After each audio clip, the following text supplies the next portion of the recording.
All right, the button has been pressed, the light has turned green, and we are back with another Super Robot Sundays here on Sound Goblin Gaming. As we continue our playthrough of Super Robot Wars 30, now in our 30th episode of this playthrough. And yeah, we're still on that little bit of grind to get through all the side missions that unlocked when we made it into Chapter 7. Yep. So we'll just go ahead and get rolling. I'm, as always, Bograt. I am the Krampus. I'm true. I'm Hunter Green. And I'm in middle plot hell. Yeah, pretty much. Behold. Nothing special on this one. Yeah.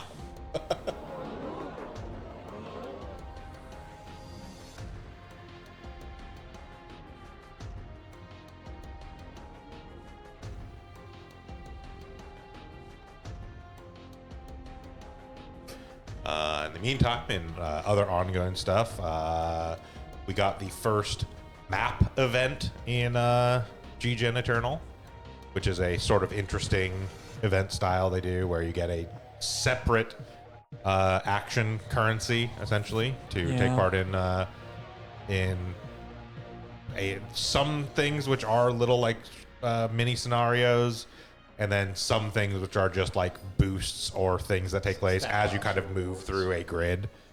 I was surprised one of them that there was not a mission for 100%ing the progress. No.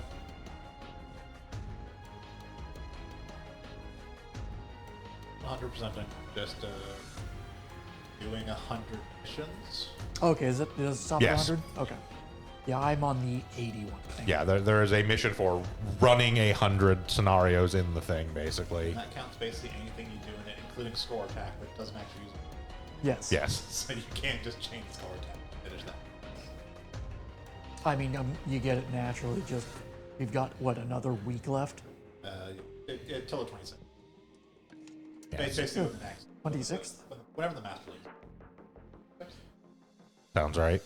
I could swear I saw 7 days left today on it. Well, yeah, but what time did you see 7 days left on it? Like 10 a.m. It passed the daily reset. The daily reset, which recently changed by an hour. Did it? Yeah, it used to be 8 a.m., now it's 9 a.m.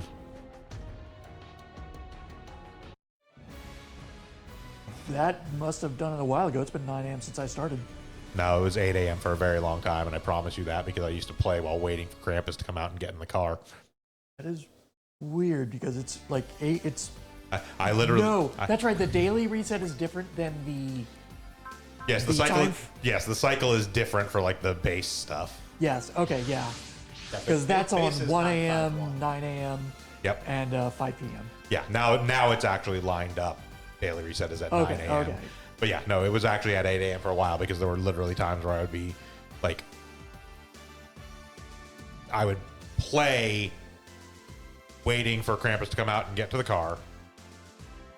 We would get to work. I would pull it back up just after 8 a.m. and it would do the whole like the date has changed back to Yeah. the menu, the start screen. Yeah, I saw that once and thought it was odd that it wasn't at the same time as the base reset, Yep. which was why I was confused when you said, "Oh, I was like, no, it's always been like that." Because I checked for the based on when the base is updated. It's like, no, right, yeah, Yeah. oddities. Speaking of, I just did my first rank 5 to 6 one. They're requesting SSRs now. Yeah. Luckily, I happen to have the parts to make it. It's like, ooh, Map goes to the 30th? Okay. It goes all the way to the end of the month. Yeah, Master League should be starting before that, though. Doesn't make the 20. Tomorrow? Sounds about right, because it's the start of the week. Yeah. Yeah, I found the map event thing interesting.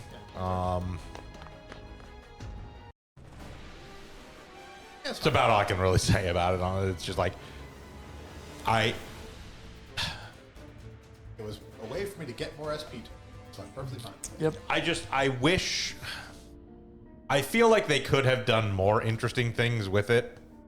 Oh, I agree. Like have like actual like branching paths and like make those choices actually matter. Yeah, but I think it's fine.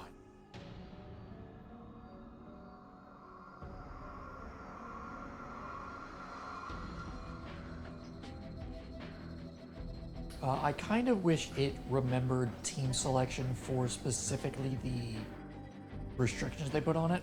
Yeah, I mean, it's But just I think that's a system limitation. yeah, it's just because it's all considered part of the same tree, and so in the Yeah. same way that like when you go into like a series, it keeps the team selection for the series. It's considered part of the same Yeah. mission line, so it just keeps that. Yep. And I mean, technically, if you really want to, we have what, like 15 or 20 or some ridiculous number of slots for saving teams. That's true. So you could just Which I save- think is you- more you- effort than just hitting you, the.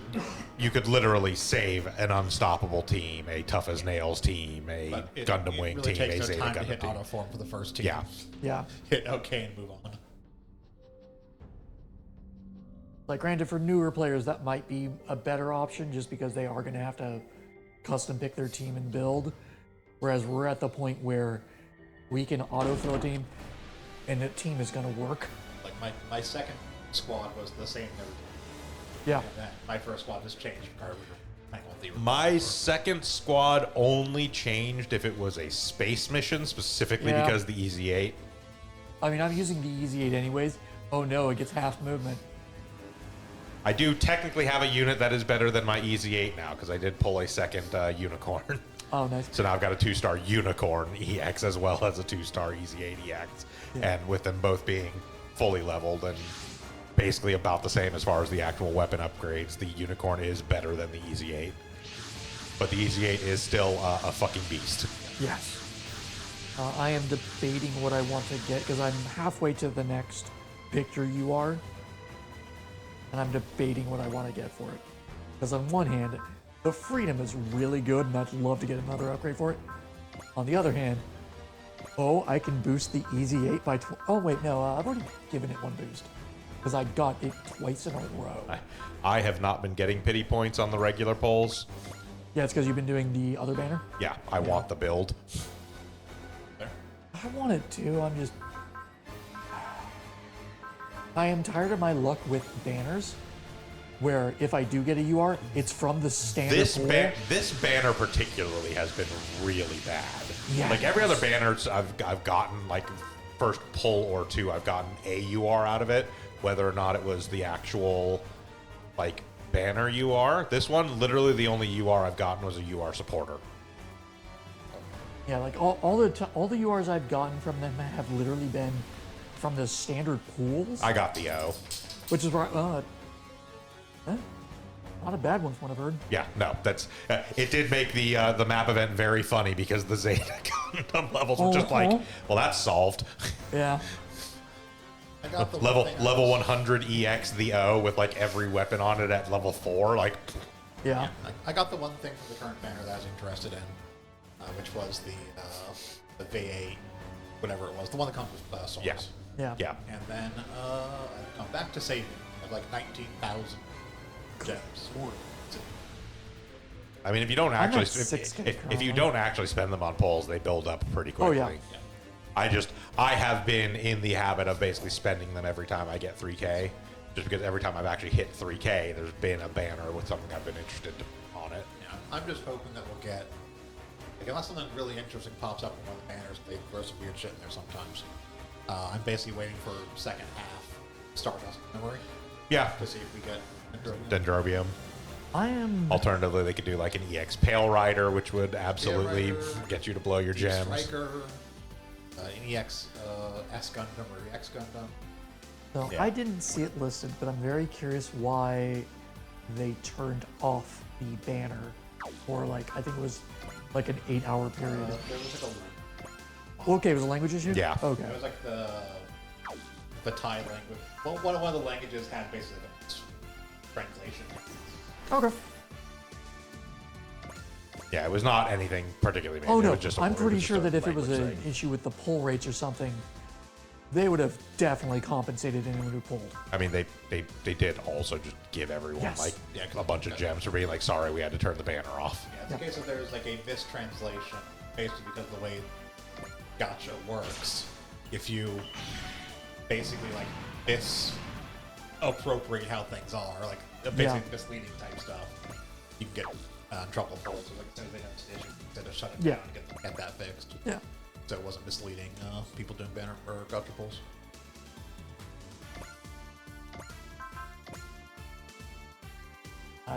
Thanks to them giving another 3K gift because it hit 1 million downloads. I've done 2 polls on the current banner. I did too. Both were utter shit. That's not true. One had the Gymnast 2, which the unit I don't care so much about. It gave me another pilot. I think it's worth pulling just for Source. I've got enough for 2 polls done. I just don't like that it doesn't build towards the pick your UR pool. Like Bill Ford does just for its own pool. Yeah, Yes, which, technically, if you did, you know, like 20 polls on the On banner, the banner, you get a free pick from the banner. And like, I don't mind that much because I am slowly building up medals. and they'll at least switch over to rare metal points. Yep. You just get more SPs. pretty much, yeah. Though to be fair, I've just been, with limited exception, I have just been dismantling any of the bronze quality, whatever the lowest quality is. R. Or, yeah. Yeah, I've just been selling those, except for my Leos. Or I'm no, keeping my N. Leos. I think N is the bronze. R is No, the. no, N is basic white, bronze That's is right. R. Yeah. And ends don't appear in the Gacha pool. Thank God. They're like the very first steps of early, The development trees. Yep. like the ball. The Gacha ball. Yes. And there is a. Is Shiro's ball an R? I thought it was an SR. There's like 2 or 3 Gacha balls. I think Shiro's ball is an SR. I've actually been upgrading every Gacha. My goal is to have like a 3-star of basically everything. basically do. And as soon as I get a 3-star, any additional ones are just. That's what I do. Basically, I combine until I get 3 stars, and so that stars, everything else gets junked. I've been doing the same for like units I get from captures. 3-star things, their development, and then working on 3-starring various development stuff. Yep.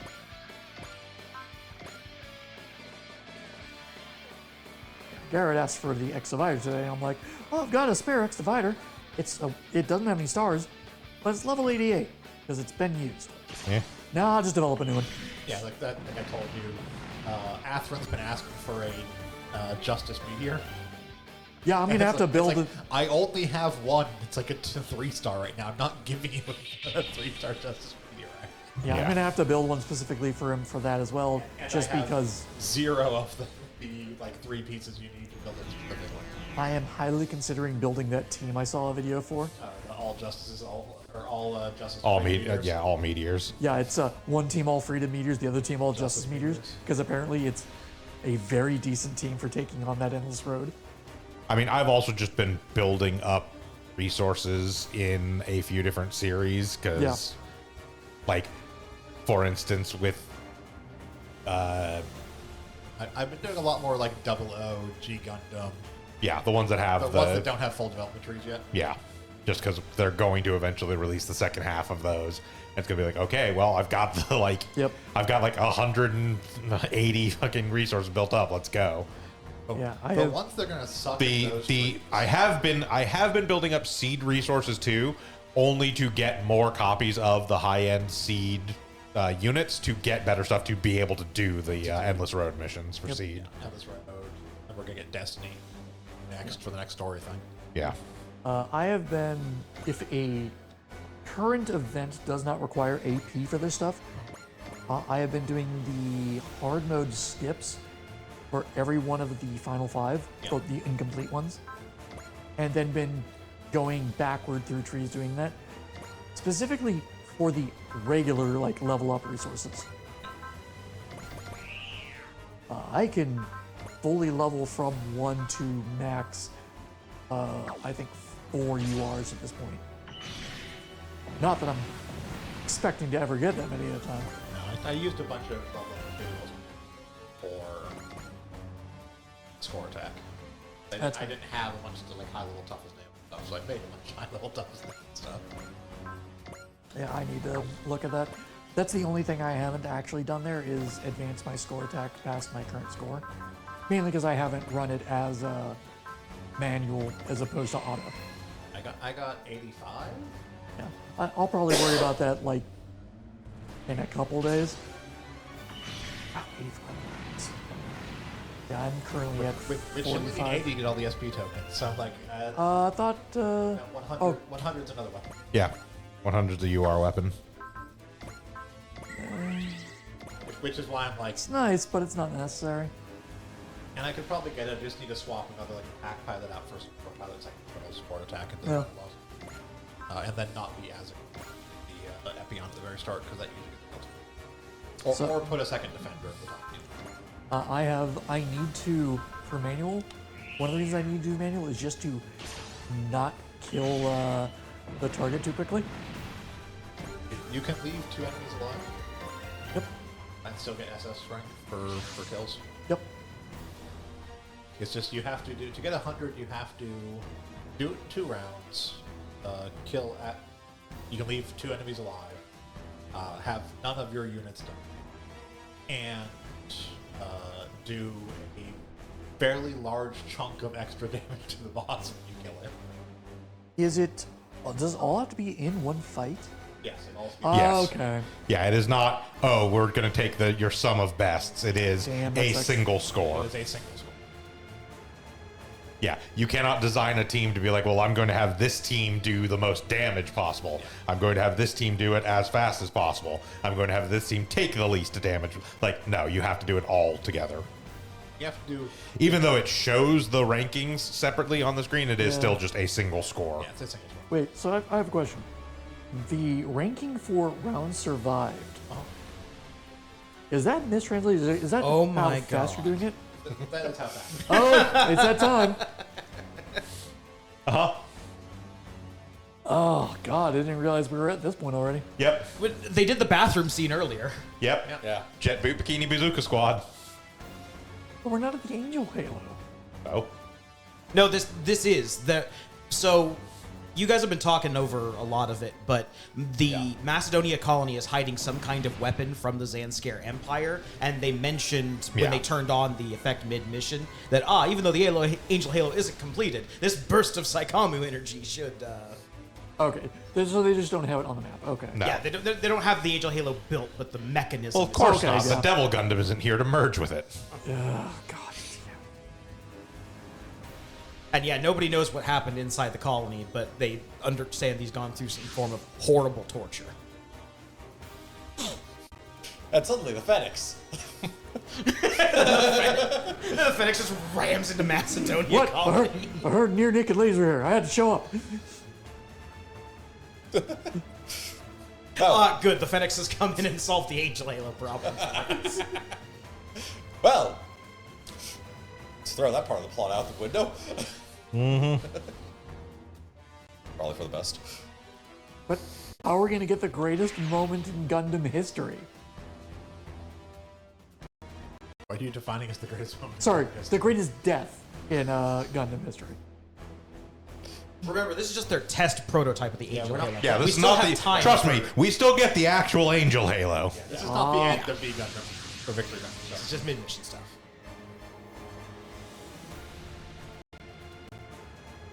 I mean, to be fair, that part happened Way at the end, yes. way at the end. Yeah. Also, that's not the greatest death in Gundam history. It's really good and very funny. What's the greatest? I don't know. There's a lot of candidates. Okay. a dude somehow being thrown out of the back of a plane and then shot straight down, even though the plane is continuing to fly forward. That's pretty damn good. Clearly, he had a wingsuit on. I was about to say, but I meant for characters that matter, but Chronicle didn't matter.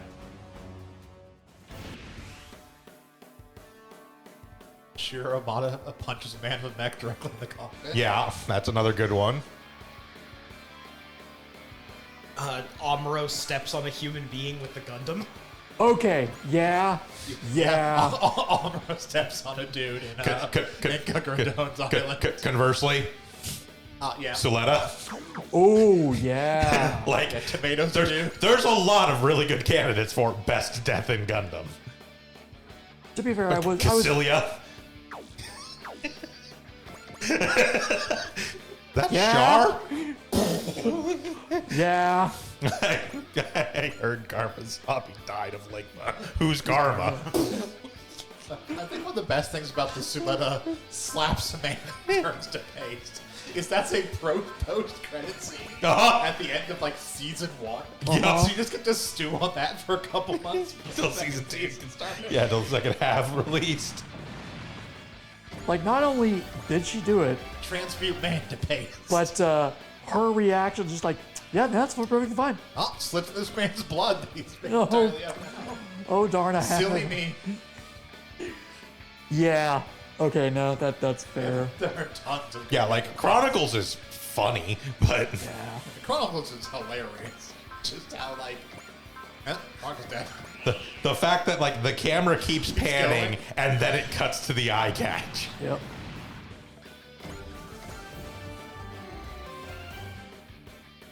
The horror that destroyed the world. Bazooka Bikini Squad girls getting annihilated by a beam saber.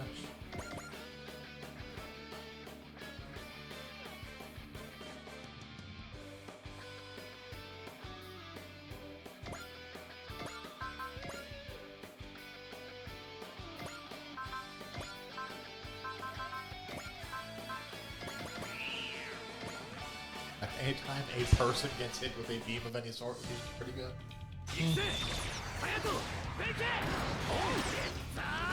Take your pick of any of the people who get crushed by the scissors in IBO. Yup, getting crushed. Yeah. Eeyore getting crushed by the Okay, scissors. that's one of the most satisfying. The fox-faced bitch's death. The fox the guy who dies before that, he just gets slapped. Yeah, he's out there and like, you must engage in honorable battle. The first big mace kill where the guy is like doing his big honorable speech and then He just gets pile-drivered. Just pile-drivered by him. Yeah, I stand corrected on a lot of that. Like, don't get me wrong, Chronicles is fun and it's memorable, Hilarious. but there's others. It's certainly one of the most out of nowhere deaths Yeah. in Gundam, because it really is just like, oh, he popped out of his cockpit, just like every fucking mobile suit pilot in all of Gundam ever. Oh, we're not playing. Okay, got it. And then, yeah, it being immediately followed by the eye catch is just, Lemmy getting out of the Quint Mantha to only get shot directly with the beam rifle. yeah. to be fair, I try to forget everything about Glenny.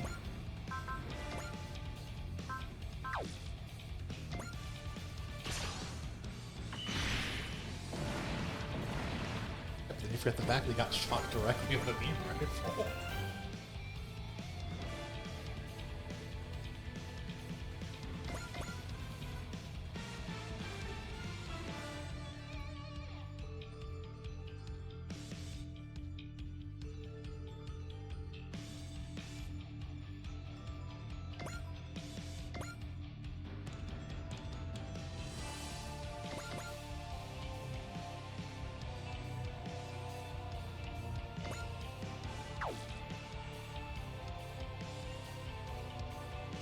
I think I'm the only one here currently watching it, but G Cuck's been pretty good. Yeah, I'm waiting for it to finish at least. This season. Yeah, the season. Yeah. whether or not it gets a second season.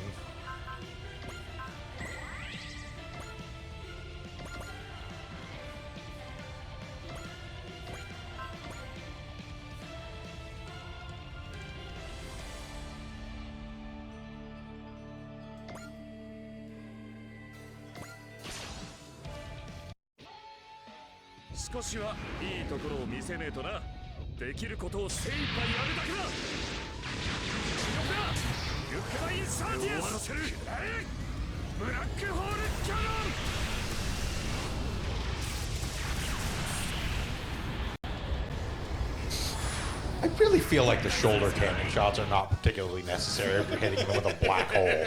Yeah. Well, Let's save a little energy on that, man.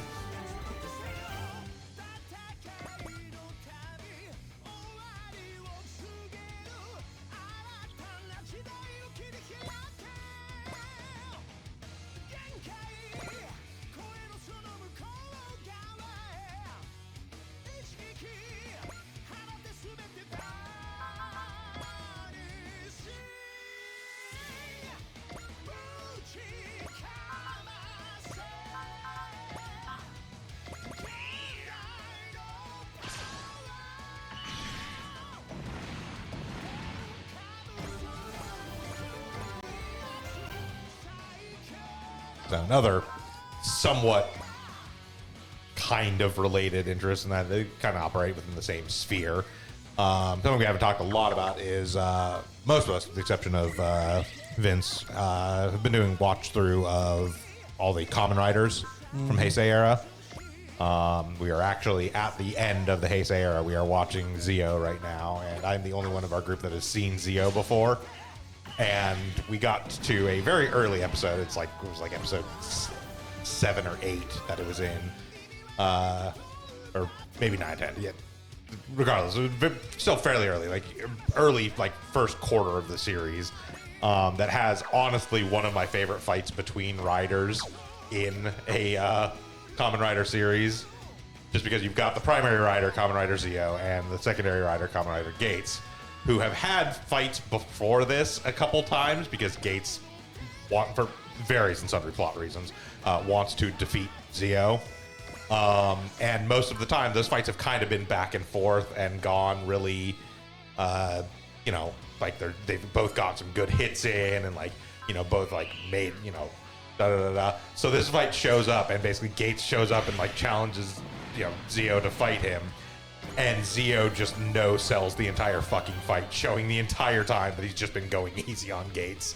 It's like, you are the secondary rider, man. Don't get fucking uppity. yeah. Yeah, like up until that point.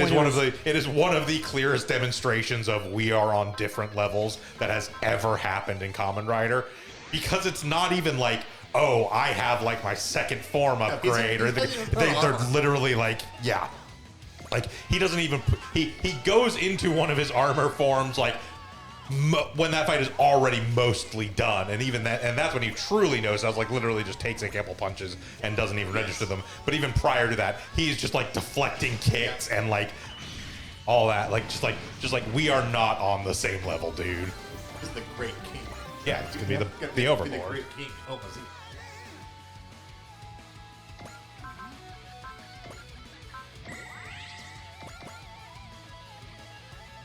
The interstitials are so good. Yes, the 0.5s they did because it is the 20th Heisei anniversary series. At the time they were organizing it, they obviously did not know it would be the last Heisei era series, but also because it was an anniversary series, they did a whole big thing about they have these interstitials in between each episode to talk a lot about the design elements of the series itself, and also just history of Kamen Rider and stuff as well, but are also done mostly in character, but completely breaking the fourth wall in character, and literally the actors literally just have the scripts in binders that they're actively reading from as they do them and stuff, and even that is used as part of the gag half the time. But it was a shame during that one ended the entire series because blew up the headquarters. But yeah, they are really great. But there's even the Zio was a great series because it's even come through in the 10 episodes we've watched. it has a lot more sense of humor and self-awareness to itself than pretty much any other Heisei series.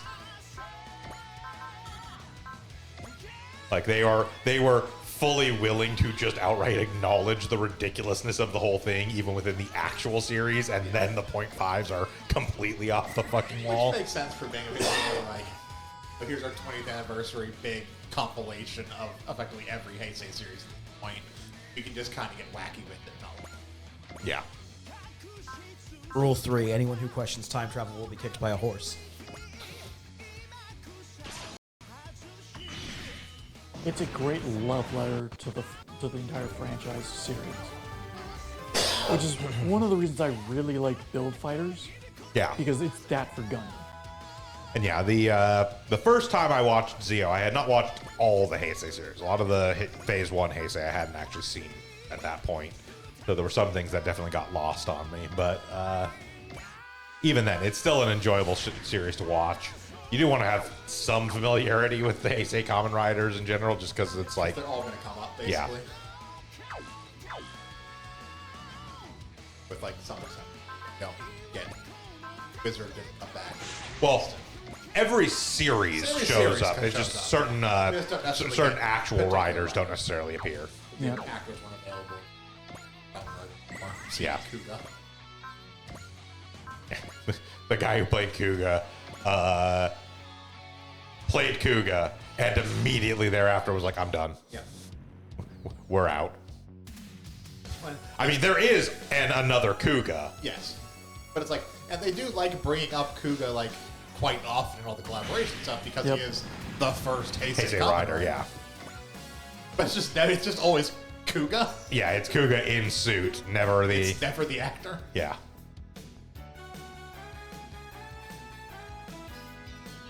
Yeah, there's gonna be some stuff that's lost on me still because, hey, I joined about a third of the way into Ryuki, and Which, granted, is not that far in.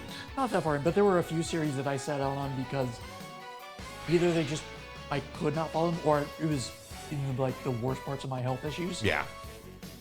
Yeah, you didn't see Kuga, you didn't see Agito. Agito, I didn't see Hibiki or... Oh god, there was another one I skipped out on.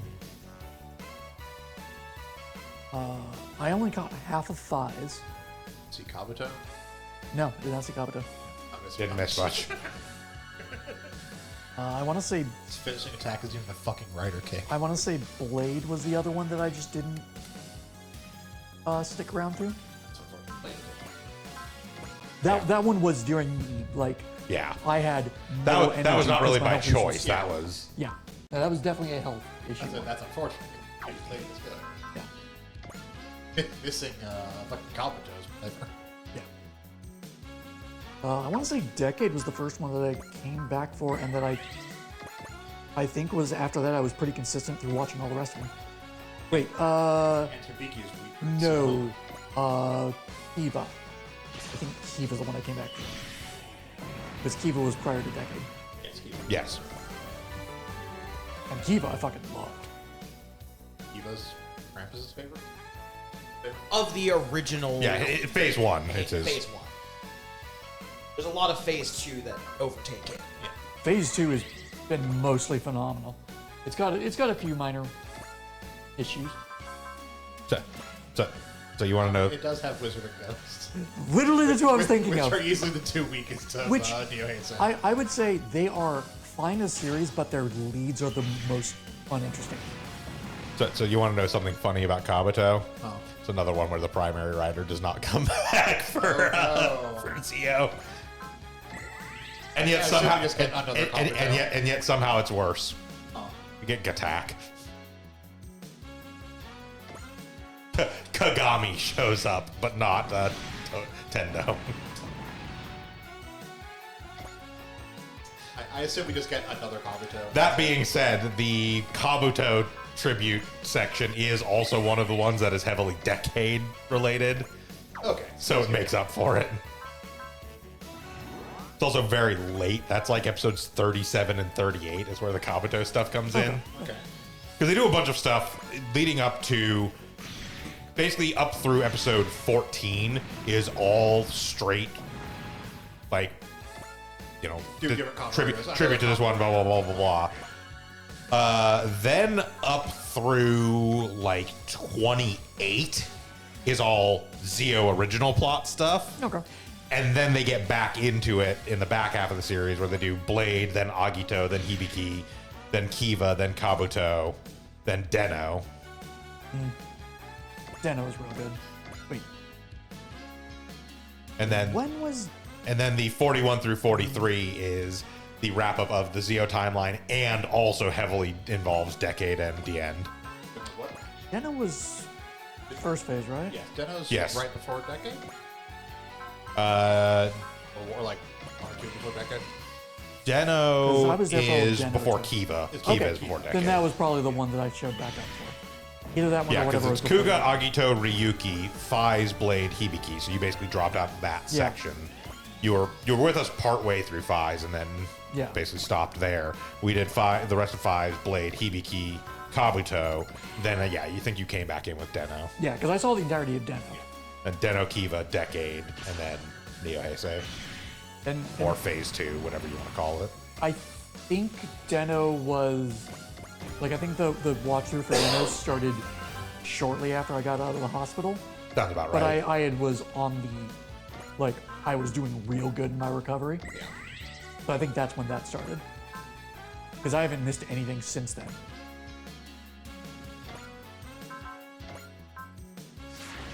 And then we do have the movies.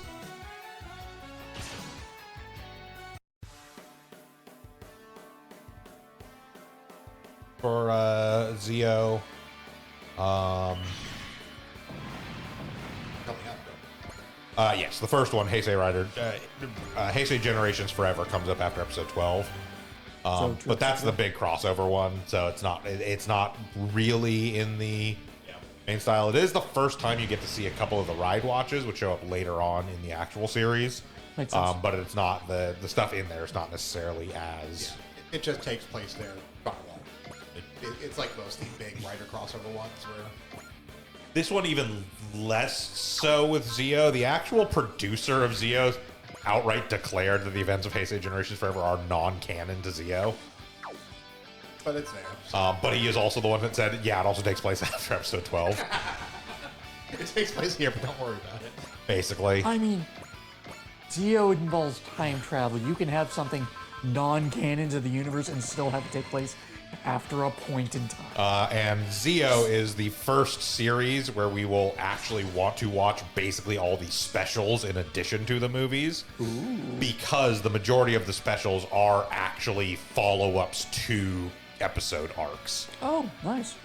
So, like, there is actually a 3-part spin-off series specifically for Kamen Rider Shinobi, which is one of the Yeah, alternate future future ones. riders. Yeah.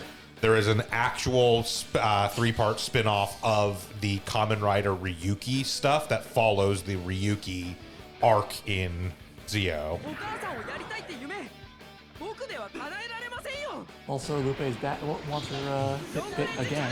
行ってしまえ Wants to hug into her chest. しまった There No, is Rick also Waza. later stuff which is really fucking funny. They do a special called Zio Next Time Gaze Majesty, which will make more sense later on. But it is literally the entire special is a tribute to secondary riders. So it's Gates, D-End, Birth, Kaisa, and Excel.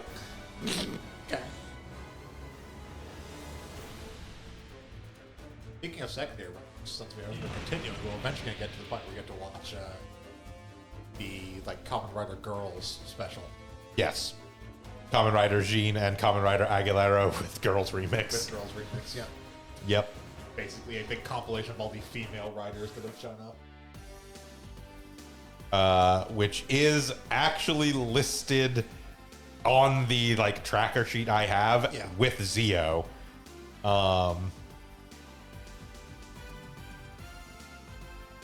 Like it's listed in most of the Heisei series actually because a ton of them show up with it. Yep.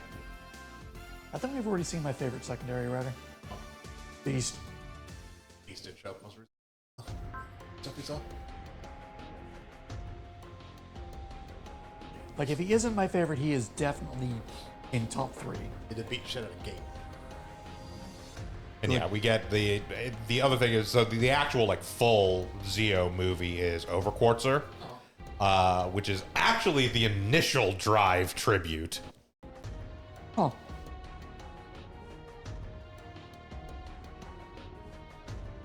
And is also weird because it's technically also an alternate ending to Zeo.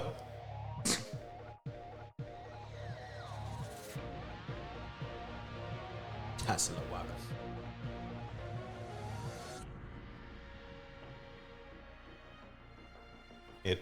It literally creates a split timeline from the events of Overquartzer. Because there's actually stuff that follows after the Overquartzer timeline. Correctly, there's also Zeo and 01 crossover Yes. stuff. The first Reiwa, the first generation, actually has Zeo stuff in it. Yeah. But that is considered a 01 movie. Yeah. So it is like mentioned on here, but even the notes literally say like, see the Reiwa document for the details. Yeah. Because this person has made a really fucking comprehensive one in-depth separated by document for all the eras. stuff. Okay. Because he actually has a Showa era one, which, God, we're never putting ourselves through that. You're not gonna go back and watch all the original Kamen Rider stuff? I've watched a lot of them, but like, oh, they are, Just be content with Kamen Rider Black Sun. yeah. Shin Kamen Rider. Shin Kamen Rider, Black And, Sun, Amazons. Amazons is really good. Like, there are a few Showa era ones that are worth watching. Even with the existence of Black Sun, I still really recommend watching Black and Black RX. They were both really good. And it's also becomes a million times more hilarious that you watch that and then realize this is the one they tried to adapt for a Fox Kids show. Ah, so good. Even That's, for right, that's what they used for Max Masked Rider. Saban's Masked Rider was black with a bit of Black RX in it, and it is like genuinely like, I cannot stress this enough. Even for the Showa era, which was like, the thing about the Showa era is the Showa era Kamen Riders are generally regarded as being far darker than basically anything else. Like, they were way darker. Heisei got a little bit more. Oh, I remember the handful of times like Amazon has shown up and just karate chopped people's heads.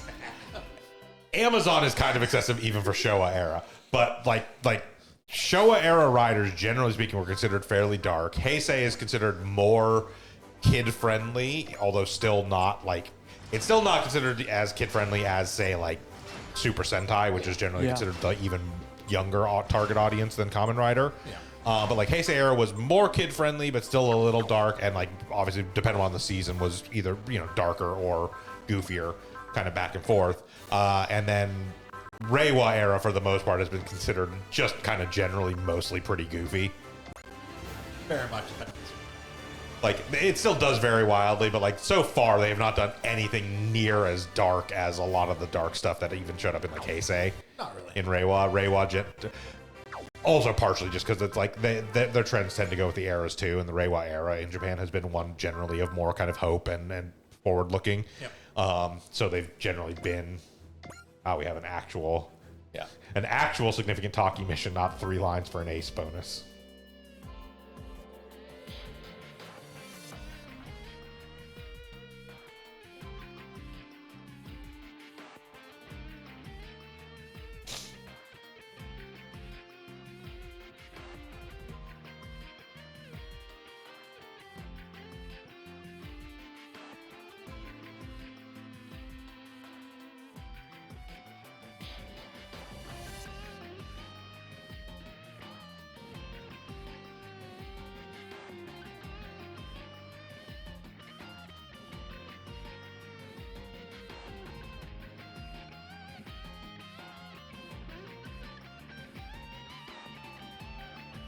I want to go on a date with Dom. Oh, not where I expected this to go, but hey, you do you.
don't be such an ass.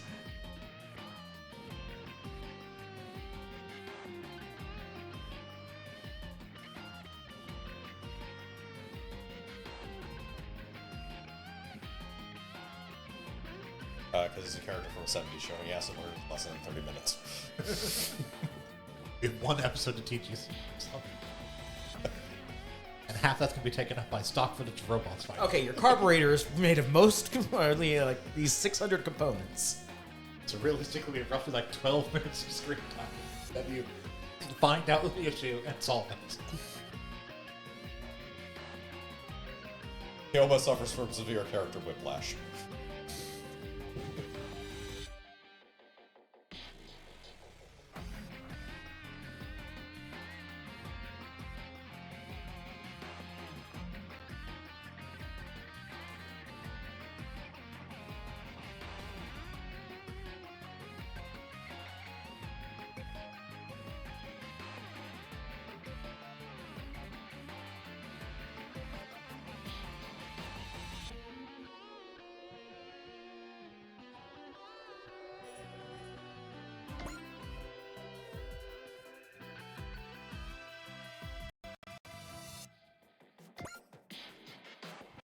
Anyways, what I was saying was, like, for the Showa era, even among an era that is renowned for just sort of how, like, dark a lot of the Kamen Rider stuff was, Black is considered the bleakest series of the Showa era.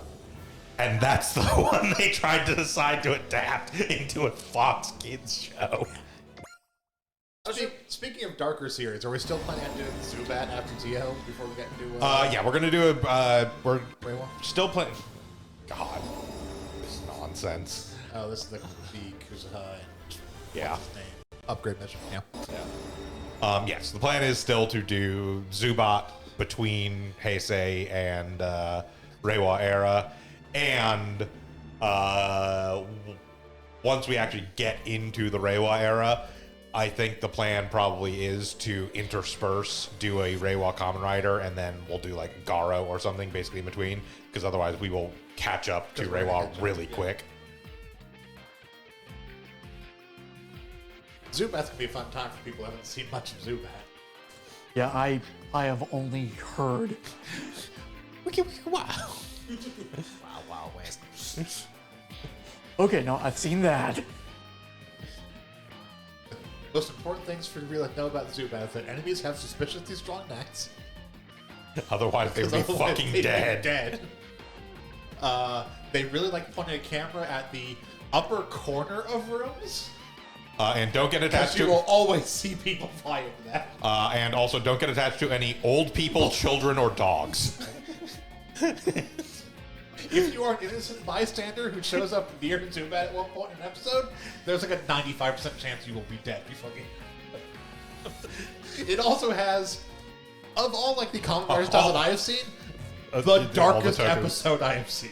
Yeah, it gets there's pretty dark episode, and also the other thing is Zubat does have the best guessing game in all of Tokusatsu.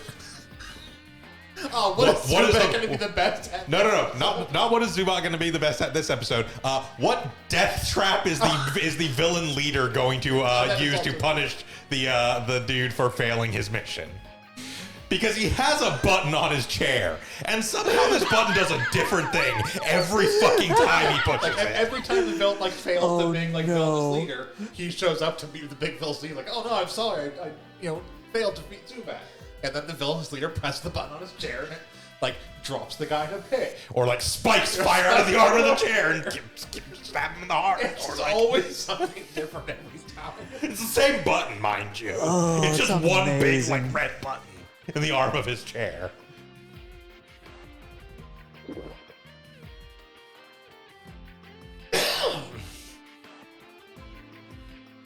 It's also the what is Zubat going to be the best at? Oh god! Oh, that's a face.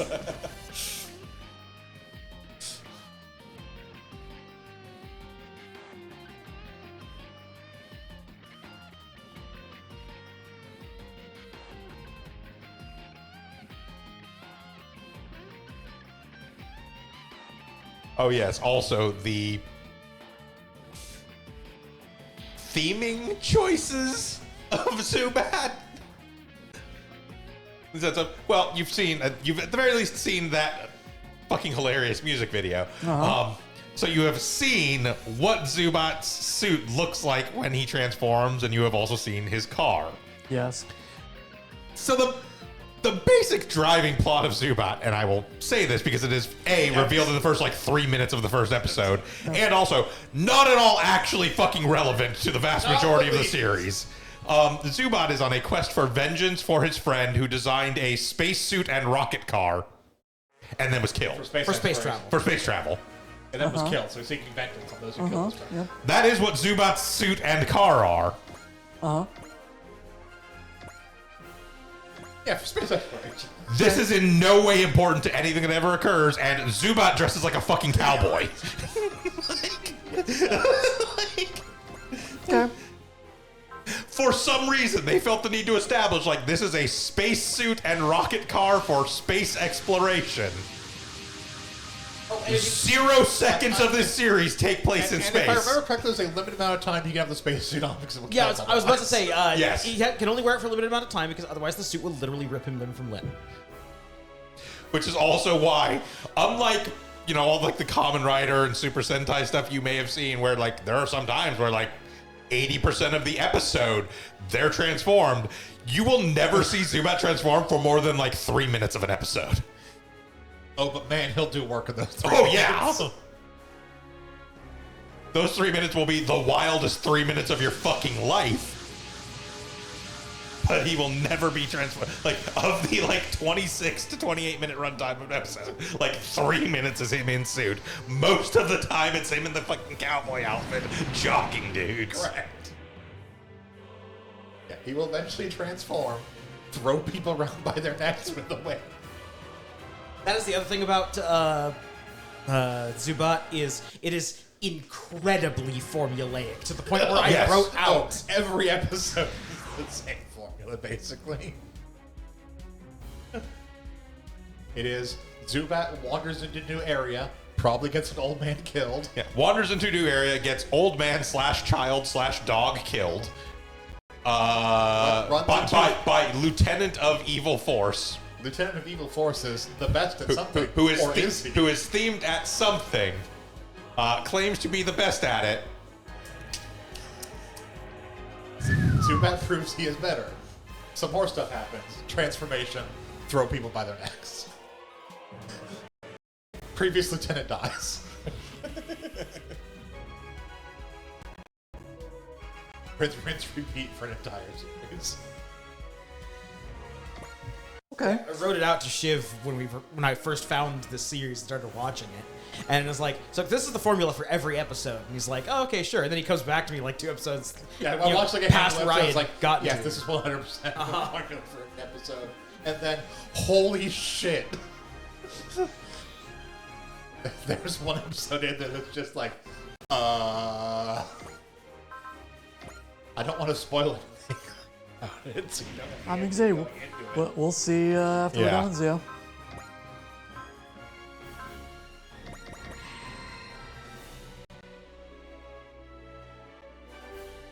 If they decide to buck the trend once, then, oh boy, maybe they should buck the trend. 武神装甲の力その身でとくと味わえ勝つのせよこれが我が断ち切りなり人形の羽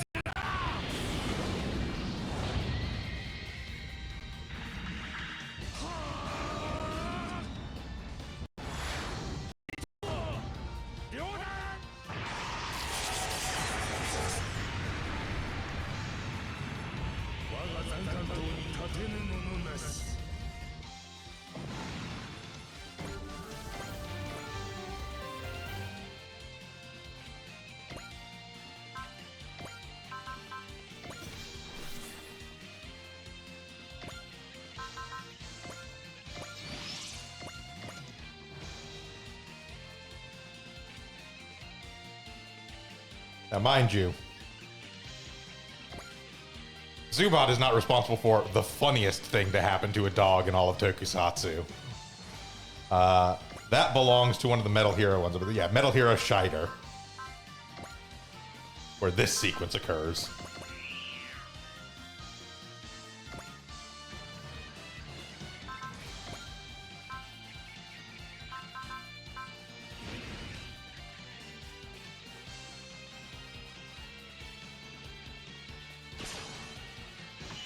I think I have seen this.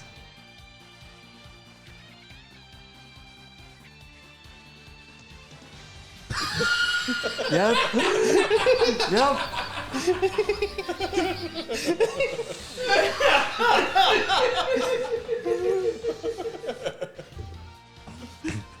You couldn't see it. For those of you that could not see it, you can go on YouTube. I believe it's on Kenny Lauderdale's channel. It's just called "You've Been Had." It is, in fact, like this couple, like preparing some food or whatever, like putting in front of a dog.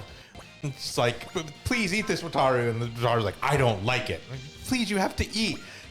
Then a RoboCop-looking motherfucker busts into the back of the seat and goes, "You've been had. That dog isn't Wataru." Rushes over and starts picking up the parents. Like, what are you going to do? What are you going to do with Wataru? And the next scene is just the dog flying out the second-story window of the house. Oh.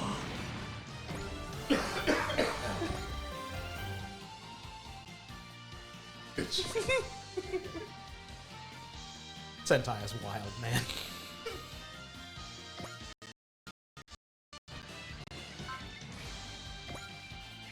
Yeah, no, I follow multiple accounts that just post like GIFs and short videos from tokusatsu shows. Just because, like, they're not always particularly wild. Sometimes they are just like cool sequences or whatever, but like every once in a while, it's just like, okay, we're gonna post this wild thing. Or like the one that, you know, every Friday posts, "Today is Friday in California." I was just thinking about that. Huh?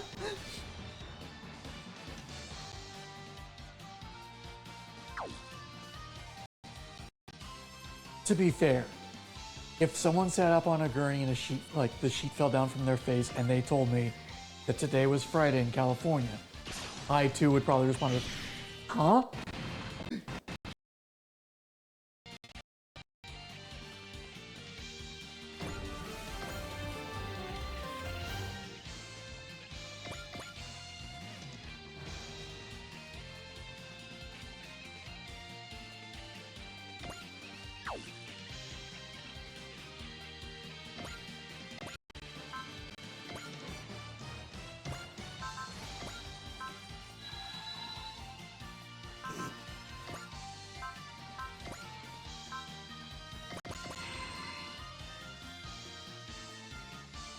So I've been building my first RG Gunpla, and it is an interesting experience. Like just the way the actual like trees are made, like the part that you cut off, it actually has a small little kind of hinged extra part, so that you can clip it off the tree and then clip that part off for a much closer cut. Also, I stabbed myself with an X-Acto blade today, and did not feel the cut. The only reason I knew it is because I was paying it, because I've been trying to be very careful with the X-Acto blade, as one should. Jam an exact knife in your finger, put some over if you want. Yeah, and it slipped and was like, oh, that touched my finger. That's a lot of blood. Put some super glue on. I don't have super glue. I do have a Band-Aid. Don't forget the kicker. Don't forget the what? The kicker. For the super glue. No, don't actually do this. Yeah. Use super glue over wounds. Perfect. No. Don't use kicker on super glue if you're using it to close a wound. You know, obviously. Also, technically the kicker thing is only if it is specifically a CA super glue. Yeah, I don't even know what that is, so. Cyanoacrylate, it's one of the types of super glue. Ooh. If you use CA glue, if you want it to cure very quickly, you can basically use kicker, which is another chemical that basically causes it to pretty much instantly cure. The thing about it, though, is that this is, in fact, a exothermic reaction. Yeah. Which is why you don't do it if you're using it to actually close a wound, because you will burn the shit out of yourself. Yeah, you're gonna cauterize that wound. Super glue burns pretty quickly to skin anyway. Yes, so- because that's what it was actually designed for. Yep. It was a battlefield triage substance. Yes, to the point where when we had a friend that was working on some cosplay stuff and actually cut herself pretty deeply with a X-Acto knife, she was bleeding, and like came in and was like, "Oh, what can we do? What can we do?" I said, "Grab the super glue. This is gonna sting, but it's gonna, we got the super glue in there, whatever. Got her, got it sealed up. Got her stopped bleeding. Then she went to like urgent care, and the urgent care doctor was like taking a look at it and was like, "Okay, we'll clean it up a little bit and we'll like wrap it, but like." Fine. I don't like. I could do stitches, but it's not going to do any better a job than the super glue. So, like, you guys are good on that. I was like, yeah. It's like, That's why I wasn't joking when I said you stabbed yourself in the hand. Just put some super glue on. Yeah. Yeah. No, it wasn't bad. Unless you Like, cut yourself like horrifically deep and did nerve damage. yeah. so that's the thing is like I don't like even now it doesn't feel at all like I even got an injury. But I don't think I severed a nerve. No, you'd have to go pretty. Cut myself exactly. Yeah. Yeah, you'd have to go pretty deep to get a nerve, especially like fingertips. Yeah, after using That's- an oversized knife. To cut a pie in your hand. Your hand. It's put it right to the bottom of the python. I would advise not doing that. I think Shiv would advise not doing it I also too, advise not doing that. with a little bit more authority for that matter. That's fair. To be fair, my main advisement from that comes based on Shiv's story. So Lose anything?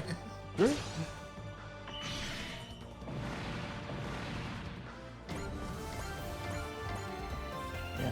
And there's And you another. ignore the endless, numbness of your finger after all. Yeah, I'm gonna have to look up to see if other RGs do this. There's the way it puts some parts on the tree. Like just getting it with clippers doesn't get enough of the sprue connection part to it, which is why I've had to use the X-Acto knife on a lot of pieces.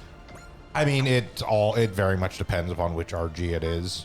Certain parts on the sprue are going to be more or less depending upon the actual shape of the part. Yeah, I've been building the Tallgeese. Yeah, Tallgeese has a lot of like rounded parts, which is going to be Yes. it's going to be harder to get a clean cut with clippers off of a sprue. Like I built the RG78.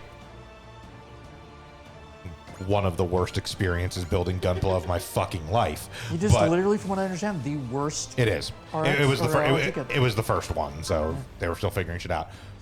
Didn't they do a re-release?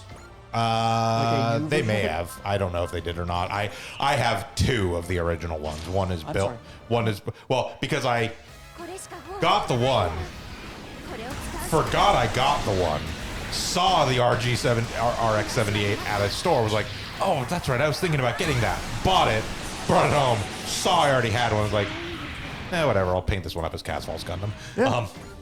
But I just haven't gotten around to doing the second one yet. But with that one, I didn't have to do, I mean, first off, I've got a pair of God hands, so I very rarely have to do a whole lot of cleanup to begin with. Yeah. And then had to do virtually no cleanup, but it's the 78. It's a lot of angular parts, a lot of straight lines. They came off the sprue pretty cleanly. Rounded parts, even for HGs and like MGs, there's still a lot of cleanup typically that has to be done because a pair of clippers is going to do a straight cut. And if it's a curved part, depending on where the attachment point was, there's always the chance that there's going to be some flash left over or whatever. That being said, I have built 1.5 legs of it, and the construction of it is really neat. Like how they design the actual joints and everything is pretty cool. Also, it's a nice breather from having built 2 Leos in a row, knowing I've got more Leos to go. You're just building another Leo. But it's an RG Leo, so it's constructed differently. Algis is just a Leo with a fancy hat. And fancy backpack.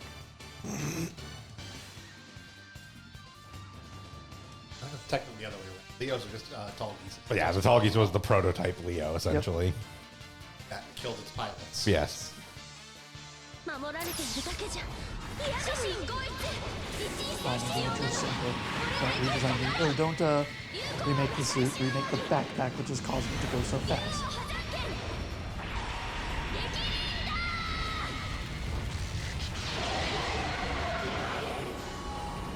Got that man too. Or, just have a stronger heart, like Zex does.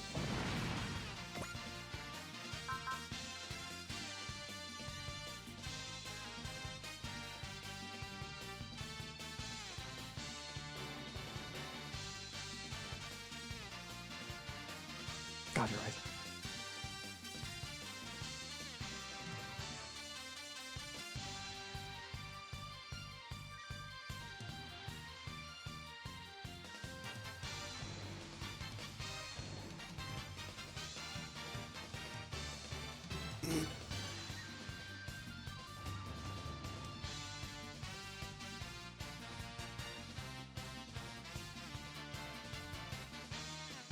Alright, continue your 30 seconds. Yeah, pretty much.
I did find out there's at least one more Leo Still kit under. they can make.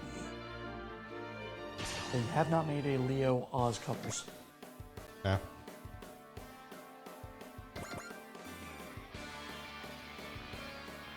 That seems like a strange omission. Yeah. I mean, Not as much as you'd think. Very typically, they don't necessarily do alt color models all the time for every alt color option. And when they do, it's usually just like a P Bandai.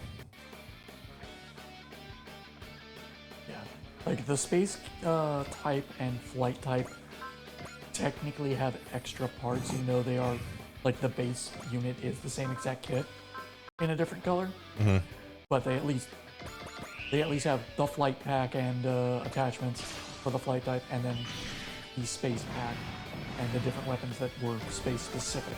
Yeah. For that. And then they released the full package version, which is the standard green color Leo with every variation's weapons and attachments.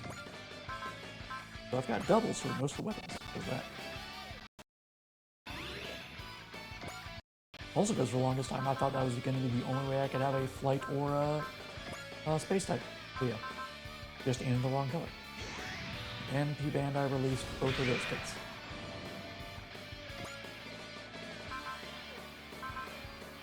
Something! Yeah, that's... Yeah, so that there's a single like missed translation there. That is the actual active limiter off ability. Yeah.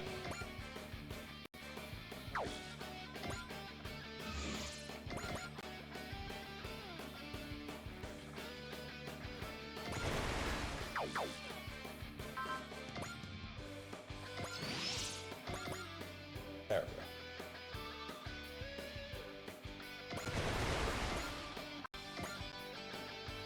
Oh, I see. It has a limited amount of duration. Yes, it lasts for 2 turns. Fair. I was curious how they were going to deal with the fact that, hey, if you do this too long, very bad shit happens. Even worse than the already bad shit that's happening.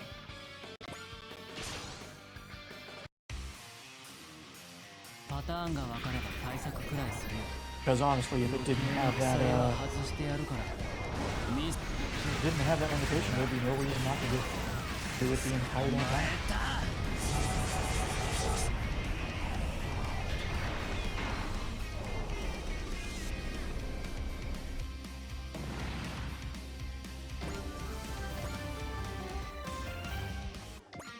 Yeah, see, Super Robot Wars games aren't mean anymore, so they wouldn't do the funny thing.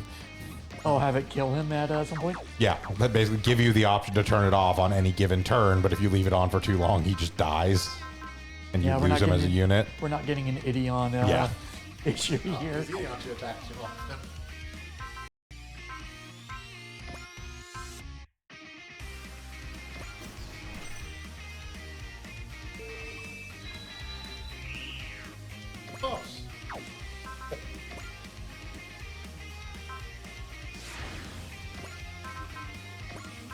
Granted, when you can finish everything for the most part in a single turn, that 2-turn limit does not mean much. No, it does not.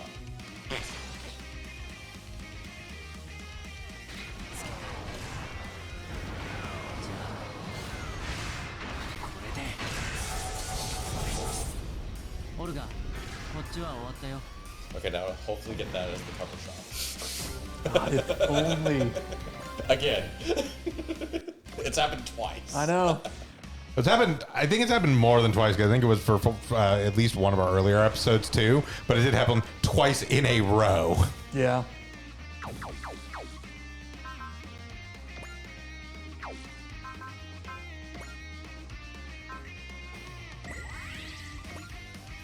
Which extremely led to both Vince and I having to like triple check to make sure we didn't accidentally double upload a video with different titles.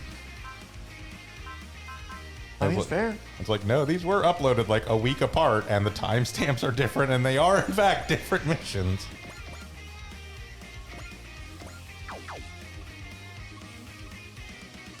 That's okay. That won't be a problem anymore, because now we can spend $80 a month to have an AI generate guaranteed viral video thumbnails for us. It's got to be good. It's promoted by Mr. Beast. See, that sounds like a detraction to me. What are you talking about? Are you not a big fan of Mr. Beast? The man who I swore for a while was an android based on that smile alone. Here, have this Lunchables knockoff that may or may not contain Lead. amount of lead.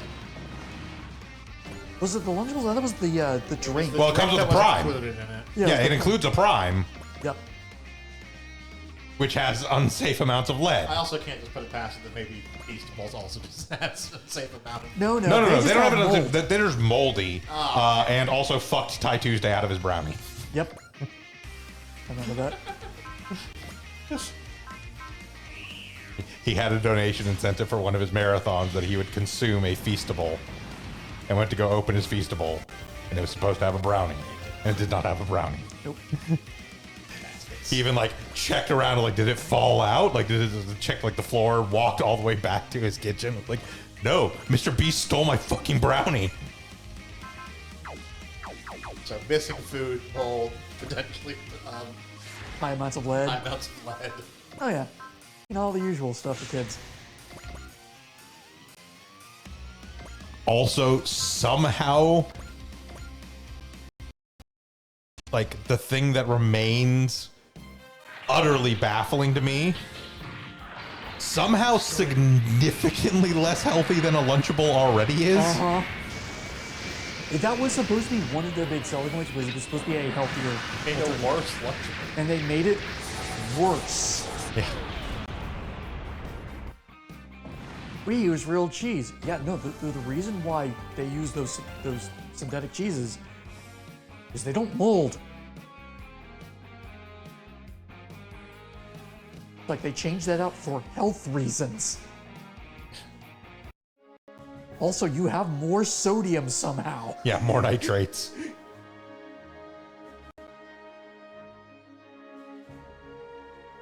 Like that's real tough to do because Lunchables are already really Yeah, high in Lunchables are sodium. ridiculous on sodium. Aren't they like double the daily recommended? Just They're definitely, depending on which one it is, they're all definitely like think it's in the- excess of 100%. But like the little like ham and cheese and crackers one is I think like 180 or 200% or something. Yeah. Yeah, well, okay, in fairness, it's not hard to go over 100% sodium on any of the food. No. No. But for the small little kids meal it is, Hell, that soda right there might be over 100% sodium. I'm not sure. Yes, but this is literally this is the Lunchables, which are intended as a lunch food for children that are more than 100% of the sodium for a 2,000 calorie a day diet, yep. Yeah. which is not the recommended adult for a full adult. A full adult gets well over one. Oh, Well, yeah. yes, Well over like 7 or 800%, as a matter of fact. Usually it's a fairly large number. I mean that very much depends. Yep. If you are conscious of it, it's actually not that hard to avoid. Yeah. The Lunchables ham and cheddar crackers. 21% of your sodium. Yeah, that's not bad, actually. Your 150 calories. But really, actually not. Wait, how many servings is that per container? One package. Okay, good. They're not pulling bullshit. Yeah, I was gonna say I actually respect them for giving me these stuff are one of per package. package. That's true because they are like hams that are like this Uh-huh. big. That makes sense. The ham and cheddar one is 150 calories. Turkey and cheddar, 160 calories. That's more protein. Yeah. Those also, if I remember correctly, are also they have come down because they are smaller now. Yeah. They are small.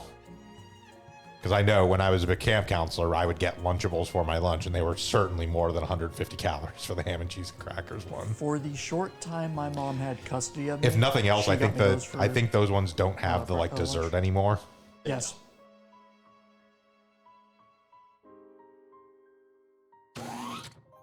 Because when I was getting them, they had the ham and cheese and crackers, and a brownie and a Capri Sun, Yep. And now they're just like cheese meat crackers. cheese crackers. Yeah. Looks like 100 or 360 calories is the biggest one I saw in here. I mean, they used 340. they used to have ones without the drink, but those ones still had a dessert, if I remember correctly. Yeah, they almost always had a dessert. Usually like a brownie or sometimes like a pack of M&Ms or Yeah. something. So some of them still do. Like here's one that's ham and cheddar cracker stackers, but also has a like vanilla cream sandwich dessert thing with it. Yeah. That one is 340 calories. So you're like nearly 200 calories in just the dessert Dessert, being yeah. added because the base thing is. Yeah, they definitely have. They do to be bigger. Yeah, they definitely downsized the portions because The again that was pepperoni pizza. again that was me as a grown adult male pepperoni having pizza. having a Lunchables for my lunch. Like literally every day, my lunch was a Lunchable and 2 cans of diet soda. The pepperoni pizza Lunchable. You get to make your own little shitty pepperoni Yes. pizza. God, they're so bad.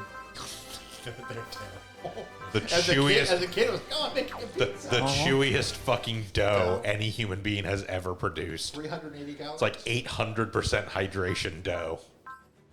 Absolutely terrible pepperoni. 37% sodium.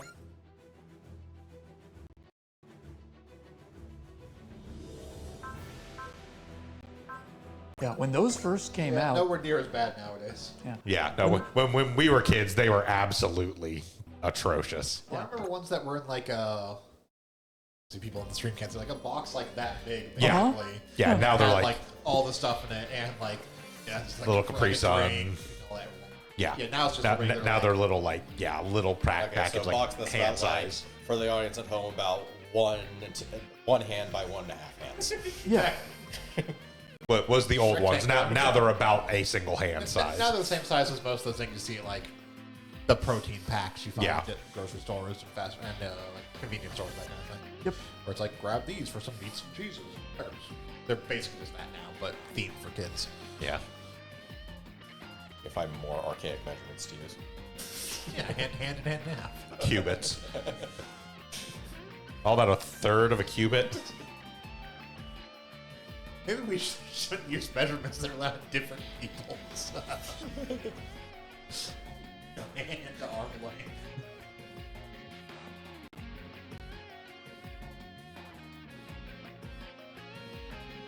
I just measured this. This isn't 30 cubits at all.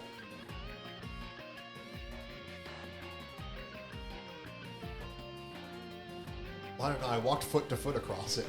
It came out as 33 feet to me.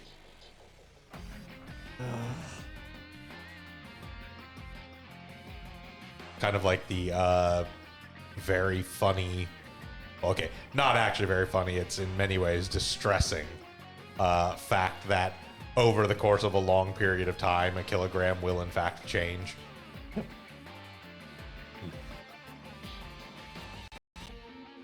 So the actual weight of a kilogram is based on an actual physical object. Yeah. There is the kilogram.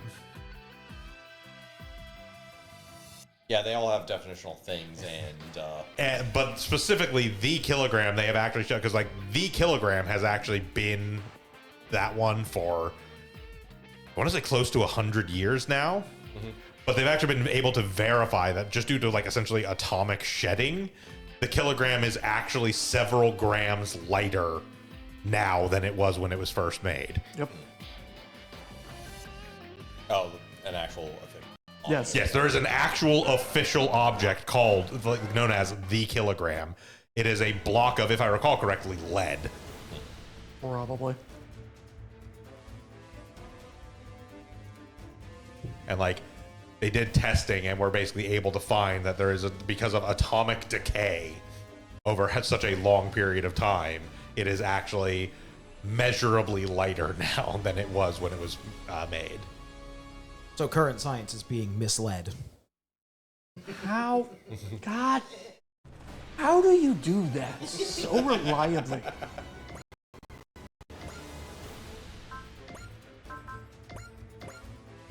Well, you see, there has to be some amount of upside to your brain constantly providing the stupidest possible thing to say. I can only say this because I do it too. Like this. Unfortunately, my brain is not hardwired for smart things. It is mostly hardwired for 80s and 90s references and puns. Yeah. That's fair. Okay, so they don't use that one anymore for Okay, they actually switched that Yeah, out. in 2019, they basically changed the kilogram, the ampere, the Kelvin, or Kelvin and mole to all use scientific constants. Opposed to physical. Okay. Probably for the best. I was gonna say, yeah. Yeah. Because that was around the time, if I remember correctly, that they determined that the kilogram was in fact shedding actual weight. Yeah, the international prototype of the kilogram is no one else can see it but this thing. Yep, certainly a thing. Yeah. Was a platinum iridium alloy. That's what it was, yeah. Platinum 90% iridium. platinum, 10% iridium mass, machined in a right circular cylinder, perpendicular height. Basically, weighed exactly a kilogram and created, but as Bogran said, had reduced in weight just to Yeah, literally, just like it existed for long enough that it actually shed enough electrons to lose weight, which is fucking insane. Yep.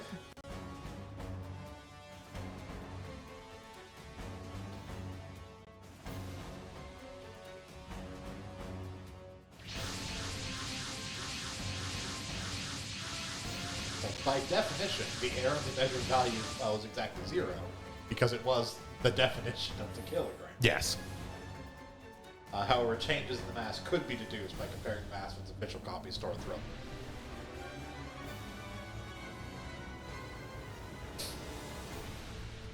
That's an almost insulting number of turns.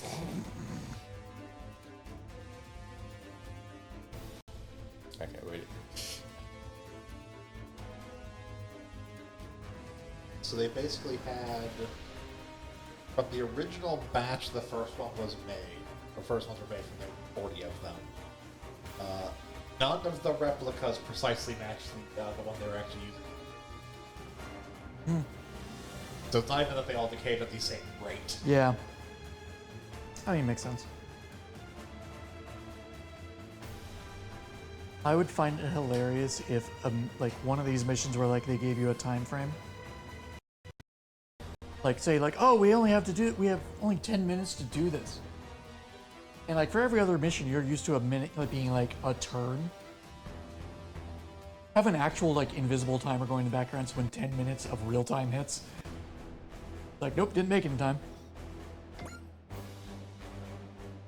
Like, I wouldn't expect it in a Super Robot Wars game. But just, like, some other strategy RPG that just pulled that shit. And it wasn't actually that they lost mass, they gained it. Oh, was it it gained? Yeah. I knew it had changed from a kilogram. Yeah, basically, they absorbed atmospheric contamination onto their There we surfaces. go. I remember to have Orca scream at people. And they could, like, they did like a whole thing where they would clean them, but literally they would immediately start gaining weight again. And, yeah. Because of that. You can't stop things from accumulating. Basically. Yeah, makes sense.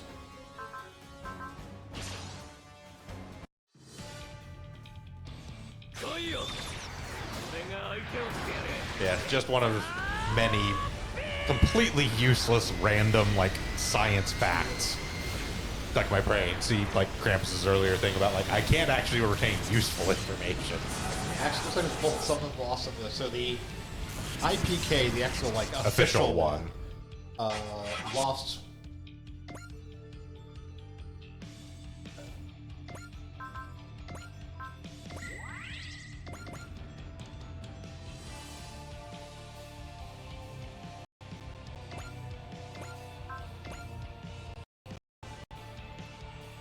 Uh, 50 micro. Okay, yeah. Like the last time they like weighed all the various like copies they had, and like okay, the base one has lost like 50 micrograms from a like previous weight. Other ones are up in weight because of their contamination. Just Others stuff are down accruing, weight. yeah. So they stopped using. And just, like, set it as, like, a very specific scientific constant rather than a physical. But rather than constant gun off it's like okay, we can clearly demonstrate over the like 100 years. Physical thing is existence unreliable. That like it's tiny amounts, but it's still not It's still gonna... constant Yeah. for all of them. It's just that's like if you're using it for actually doing a measurement somewhere else, using one of the other ones, their weight can be different. Right. The IPK itself is one of those weird ass. Yeah, well, it's the same thing. The other day in a chat I was in, something came up about somebody being like, I don't like grape flavored things, but I like artificial, like, I don't like actual grape flavor, but I like artificial grape flavor. Yeah. And immediately I was like, ah, yes, wonderful petroleum based methylphenolate. And they're like, did you just, like, know that, or did you have to go look that up? I was like, I knew it. Like, Yeah. Sometimes your brain just latches onto the most absurd, useless knowledge. it's like I watched the Nile Red video about him making grape soda out of latex gloves.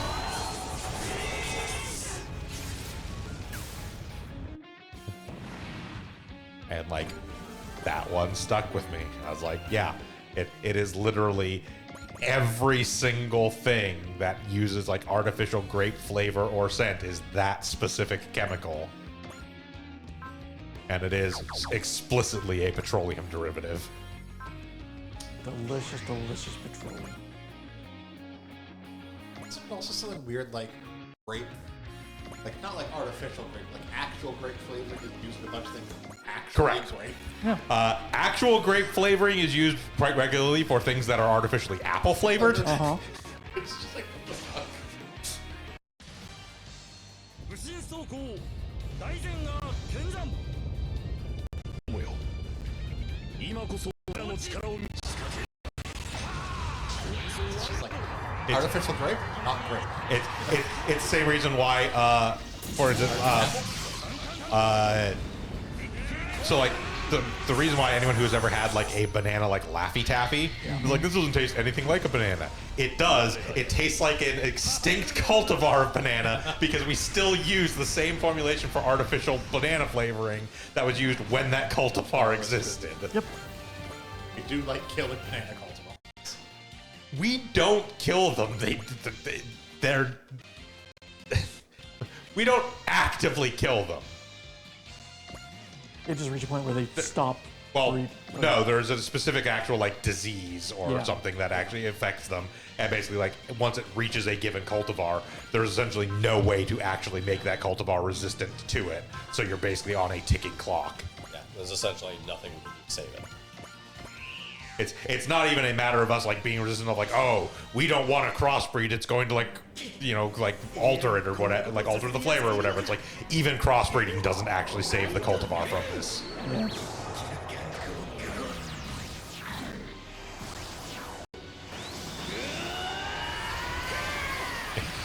But bananas are one of the few things in existence that somehow evolved an expiration date.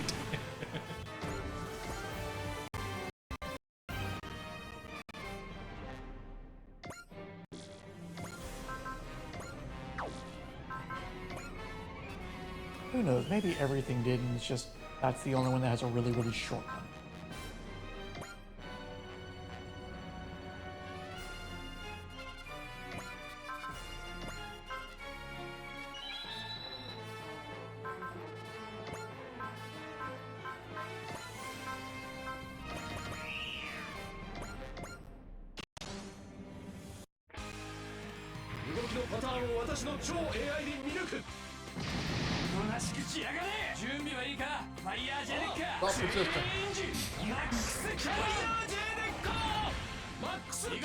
You're supposed to say that before you fire your shotgun at them. I mean, I'm firing because they're resisting.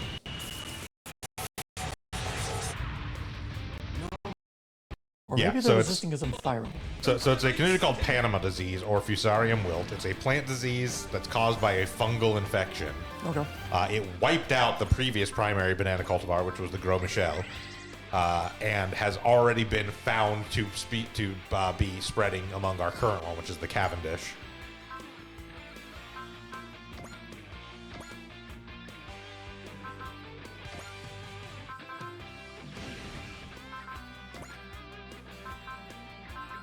Real world example of nothing to be done.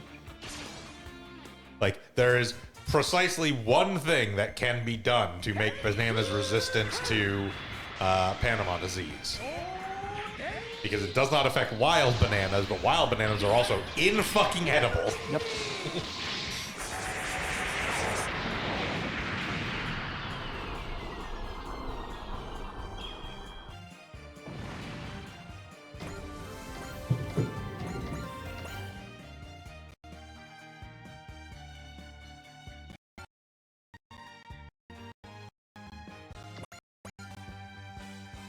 And like, we could technically diversify what quote unquote a banana is. We could do multiple cultivars, but then you would also run into issues basically of people just being like, hey, like, I'm trying to make XYZ recipe, which calls for bananas, and it tastes wildly different than the person that developed the recipe because they use cultivar A in their region and I have cultivar B in mine. What apples? Like, it doesn't like the bazillion different types of apples we have. Yeah. Just have to start doing that for bananas. Yes, but if we have that, we will end up with such monstrosities as the Granana. Do you have a problem with Granny Squirt apple? I was referring more to the Grapple. Oh, the grape. The graples are awesome. It might also have the unintended side effect of if there's more bananas, the disease itself might become more adaptive. Oh, no, it affects basically all cultivars of bananas. It's just most notable right now among the Cavendish because the Cavendish is the most prolific cultivar. We would not stop Panama disease by broadening the cultivars used for commercial banana production. We would just avoid what happened with the Gros Michel, where it was, oh shit, we no longer have bananas for a brief period until we build up another primary cultivar. Yeah.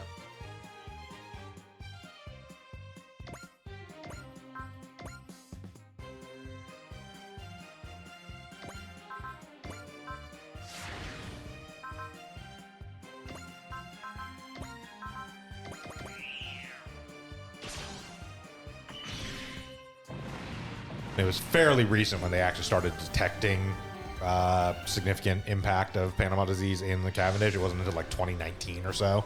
Yeah. So it was fairly recent that we saw it happening. Prior to that, the Cavendish was believed to be resistant. Womp womp.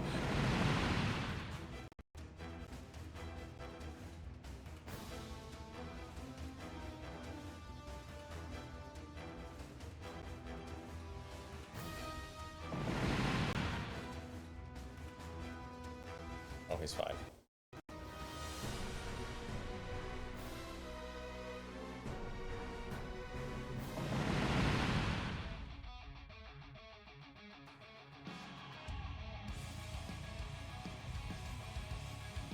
I'm always worried about anything being said to be resistant to a disease, because that's how you get disease variants. Speaking of, apparently a new variant of COVID going around.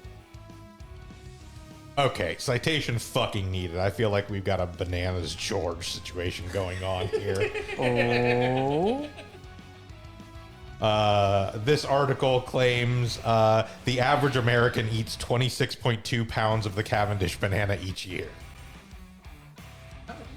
Someone is eating a lot to make up for all the bananas I am not eating. Yeah, exactly. It's like, I haven't eaten a banana in probably a decade.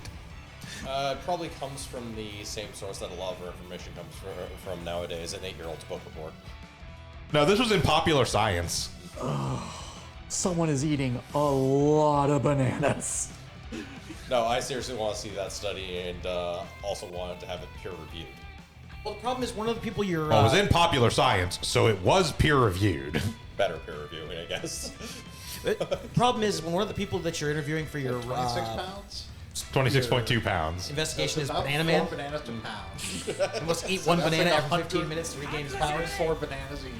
勝負どころだ一気に決めようぜ I mean, if someone eats like a banana every day, that covers several people's worth of, like, that alone will cover 3.5 people's worth of banana consumption. Like, is it specifically just straight bananas or not bananas that have been used in other foods? I mean, bananas are used in other foods also.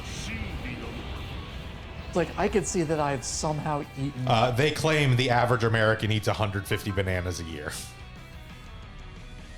No. No! Yeah, that one's This article has been bought and paid for by the Banana Lobby. like, I enjoy bananas. No, I don't think they but I don't have it. actively buy bananas, even when I was What actively advantage do they buying have bananas, by I wasn't claiming eating that? to, like, one of Make the people two think, man, I'm way behind on my banana quota. Yeah, I was gonna say, there would be people that would hear that and think, I'm not eating enough I think bananas. you're stretching for psychology there. This data is inaccurate. Bananas George, who eats 25,000 bananas a year, is an outlier and should not be considered. Yeah. What do you have for lunch today, Banana George? Oh, you know, bananas. What about dinner? Let's have some plantains.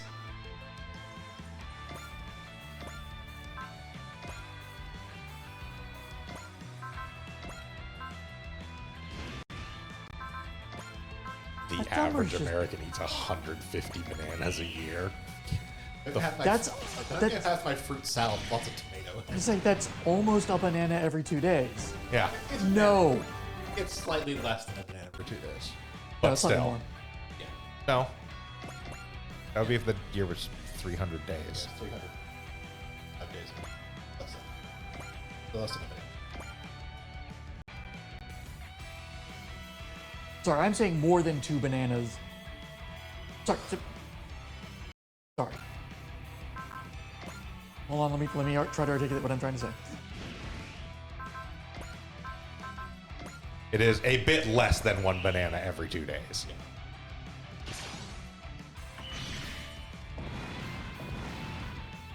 Exactly, it's like Because 1 banana Yeah, every... no, you're right. I was doing the math the opposite Yeah. way. Yep. No, you're right. Sorry. I can Because one banana every 2 days would be like 182, 183 banana. Technically Yeah. 182.5 Yeah, bananas. Yeah. No, you're right. You're right. Sorry. I could see people who do eat a banana every day or a banana every 2 days.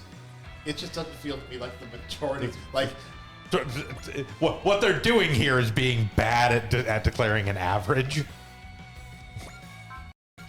because average is also kind of a meaningless term because there are multiple different things that are the quote unquote average.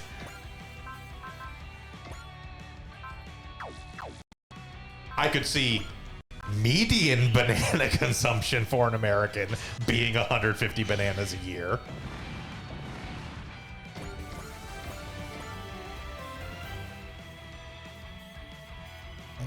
I do not think it is. I do not believe that mean banana consumption is 150 a year.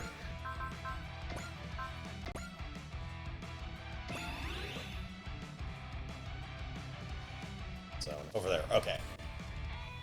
Because again, yes, if you take into account like people having like smoothies and, you know, ice cream sundaes and et cetera, like yes, that would bring it up to some extent. It's one banana every 2.43 days. Yeah, so like 2.5 days, So, yes. roughly. So every more than 2 days. Yes. That's what I was trying to say. Yes. 2 and a fraction. Yes.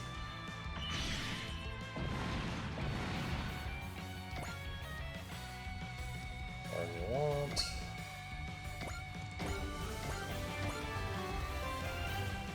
By the way, no, I don't know of anyone who eats that much bananas. Also, if I'm being real, like, probably that statistic is at best probably based on actual like sales numbers, as in like we sell X number of bunches of bananas per year. A bunch is like 6 bananas or something like that. And then going like, oh, well, that means they're being consumed. And it's like, nah, dude, like one is always thrown out. It's gone brown. Like, Yeah, I mean, it would be easiest to do the numbers off sales numbers, and there are going to be places that end up using a bunch of bananas. It's like smoothies often use like an entire banana per smoothie, if not more. Yep. And you have like Jamba Juice places like that. They're just going to blow through hundreds, bananas a day, which will all basically inflate the number. People are consuming those, but it doesn't take into account any potential waste. yeah, it doesn't take into account any potential waste if you're basing it off of just sales of bananas. And also, again, even then, that's like you're asking me to assume that there is still, again, somebody getting like, I'm getting a Jamba Juice smoothie, once every 2.5 days is like. There are people who get Starbucks every single There day. are, but all right, but what I'm saying is like it's still hard to argue that like the average American. It again comes to the weakness of that word average.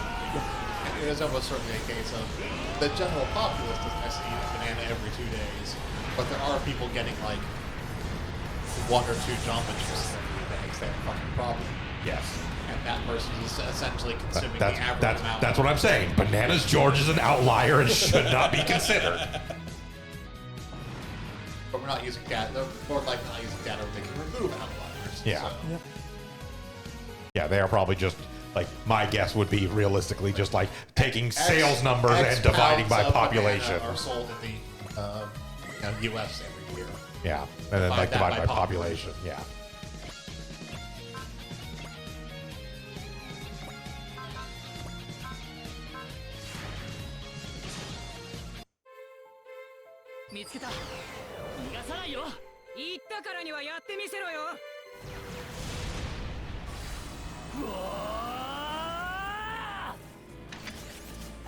I gotta bring those numbers down. I'm going to start producing bananas specifically not to be consumed. You mean like everyone who has a banana tree around here? Yes. In a related note, if you live in Southern California and want to grow bananas on a banana tree, you're going to fail. Stop, you freaking moron. It is, in fact, one of the few things we can't actually grow here. Yeah. We are not a tropical climate. Those are basically the only places you can grow that. Yep. You will, in fact. Like, there are other tropical plants and specifically tropical fruits we can actually grow here just because California is a fucking freak zone. But bananas are so goddamn touchy. Yeah, they want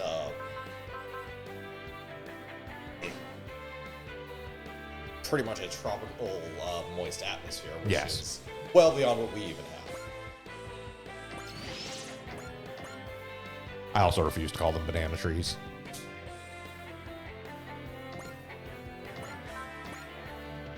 Listen, when gardening, I can't just make up my own names. as much as I want to. But they're a fucking bush. I know they're a bush. I can't. When I'm talking to a customer, I have to use the name they're actually familiar with. What is this? A tree for ants? やるしかないってんなやるぜ Also, this conversation's gone in a wild direction today. Hi, all of our no viewers. In case you were wondering, yes, this is what everyday life is like with our social circle. Yep. Also, we're on episode 30 of this. What the hell do you want? We've talked about just about everything related to this game. It doesn't help the fact that we're in like side plot hell at the moment. Yes. So.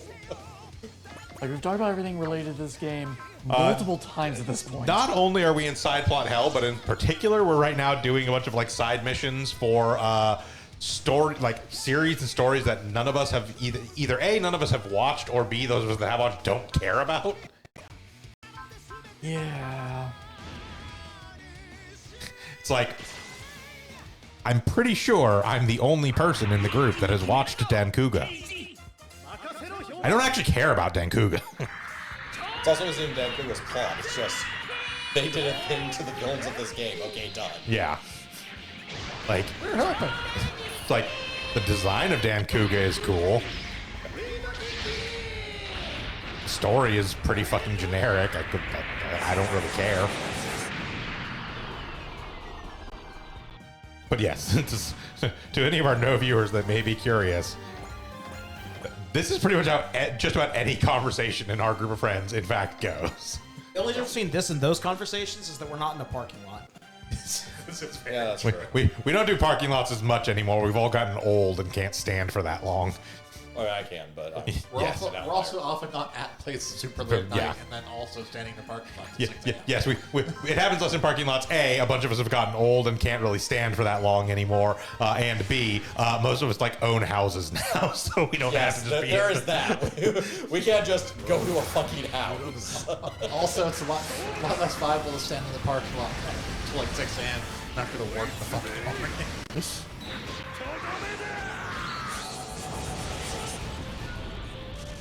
I need to get up. No, you don't. Okay, just get off. Too bad. She's accommodating. She'll take over your seat for you. I don't want you. She's not a cat. You made the choice to be a pillow. I mean, you allowed her to lay her head on your lap. Yes. Sounds like a personal problem. Did you tell the dog no?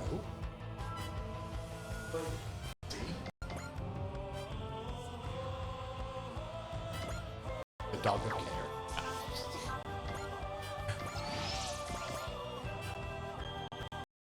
Oh, that actually stopped fairly That fast. is the look of, yeah, I see you, but I'm comfy.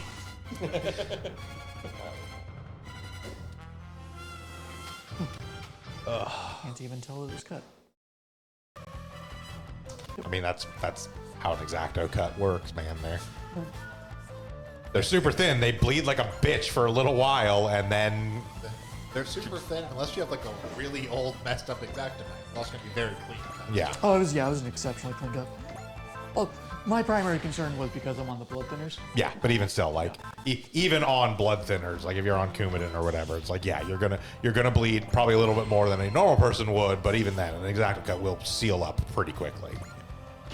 Yeah, they've actually taken me off one of them, which is why this one barely bled at all comparatively. Like when it first got cut, I'm like, oh, that's almost dripping already. So I, Neosporined it and put a Band-Aid on it, but there was barely anything on the Band-Aid, so the pressure did its job. Yep.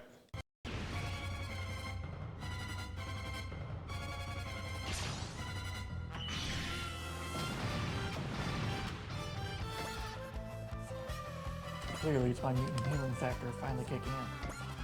Specifically for that one cut and nothing else. Okay, we got this ship here and one charter for everybody. Oh, you're able to take control of the big cannon.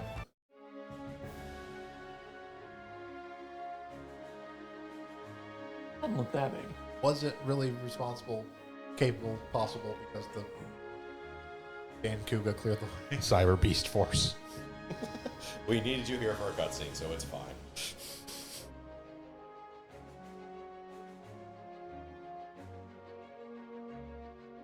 They all have significant 80s. Okay, your hair's not as 80s. Okay, so that's the thing that's really funny is like you'll get this thing in Super Robot Wars where because the various series they do a little bit of work to maybe kind of make the art styles a little bit closer to each other to be like not quite so like stand out. But like yeah, sometimes it'll be like one series that just like looks drastically different than other series. Like I mean the Getter Armageddon boys have the like kind of more sketch style look or whatever, and then you've got Lelouch over here, who's a clamp style pretty boy. The thing that's really funny is Shinobu doesn't even look like his own series. Yep. I mean, it's perfectly fine to have Lucia there as a clamp style pretty boy. We also just have Rare clamp style pretty girls too. Yeah. Yep. Yeah, but no, it's like Shinobu does not look like he's from the same series as anybody else in Dankuga. They're an 80s glam rock band. Yeah. And he's there. I think it was just a Ghostbusters team that got very, very lost.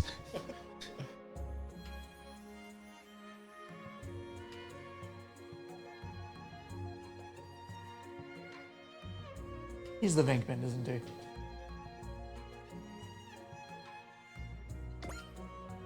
No, he's the Winston, because he's the everyman.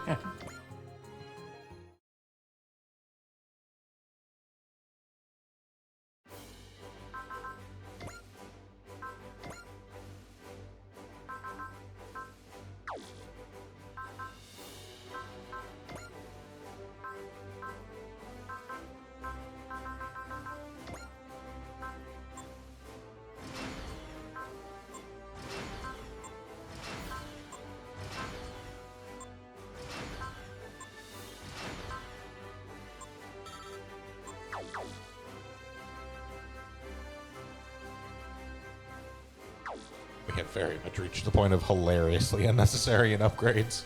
Yes. I mean, what else are you going to do with the capital?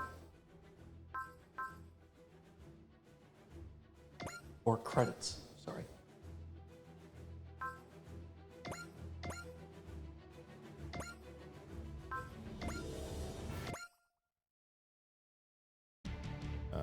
Yeah, and again, nothing special in this one either. No, save the uninteresting for last. Oh god, he jarred it again. And I actually tried watching Majestic Prince. I couldn't.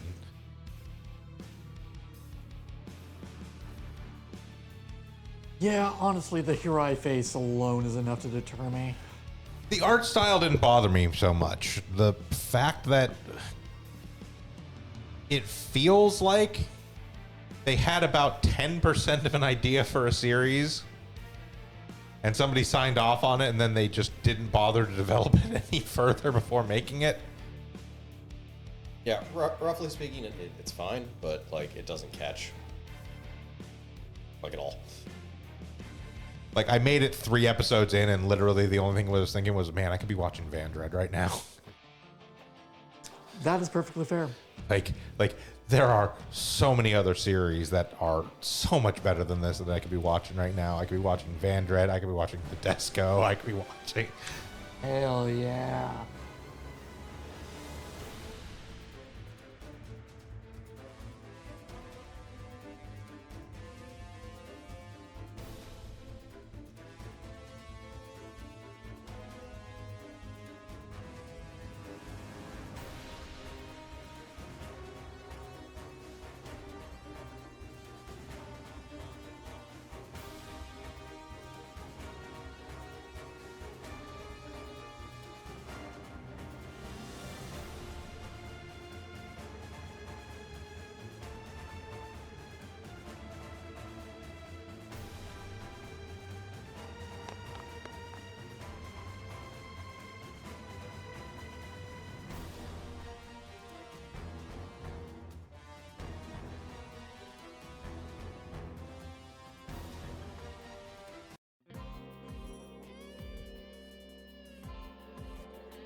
just about any other thing, those would have been some major death flags.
Unrelated to stream, it looks like a certain fish is debuting.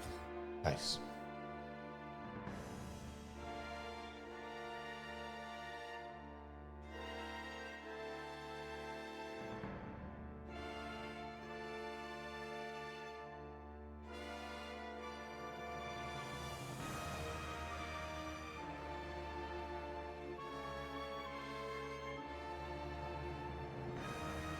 Not you.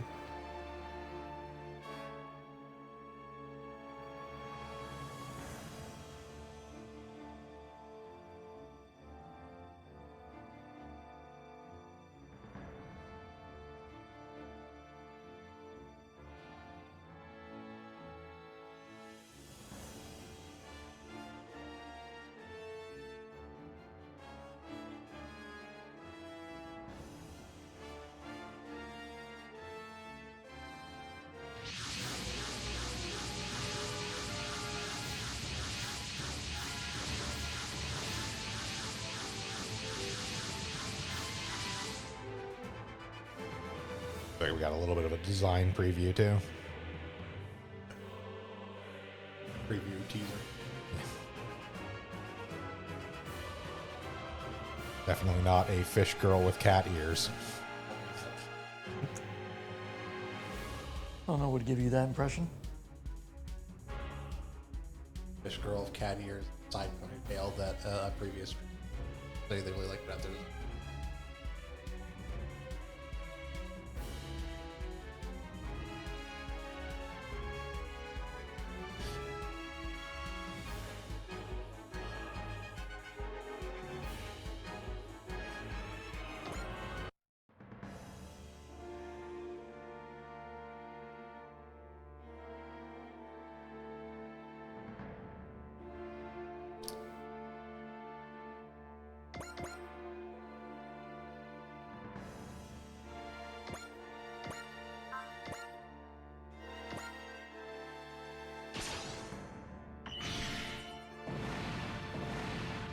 Was a little bit of a missed opportunity though.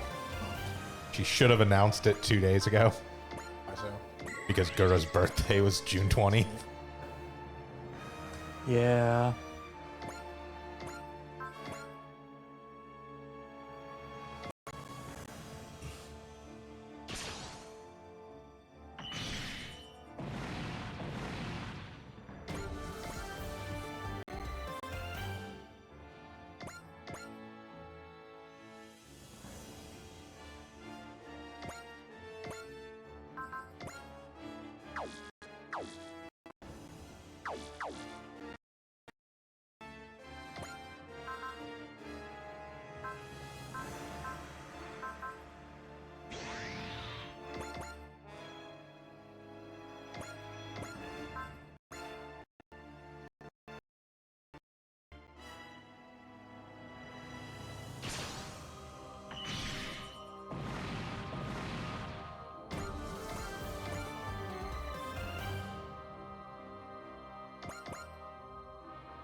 In case one of the audience is curious, these are the unmajestic princes.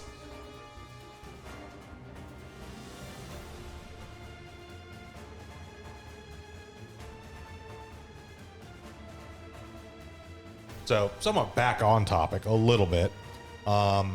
More information has been released over a few different streams and posts and stuff about why Super Robot Wars Y. At the very least, we actually have a at least partial, possibly full list of the units that are actually going to be in the game. Okay. Most of them, you know, kind of to be expected. The Dunbean, the Bilbean, the Surbean going to be in there. The Elgheim, the Zeta Gundam, whatnot. For G Gundam, we have confirmed Burning, Rising, and Nobel. Okay.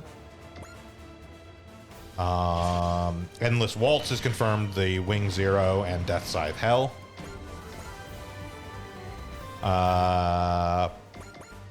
perhaps importantly, it is Witch from Mercury Season 1. Yeah. So we have the Ariel. We also have Choo Choo's Demi Trainer, Yes. meaning that we will in fact have Choo Choo Pan launch as a pilot. Yes.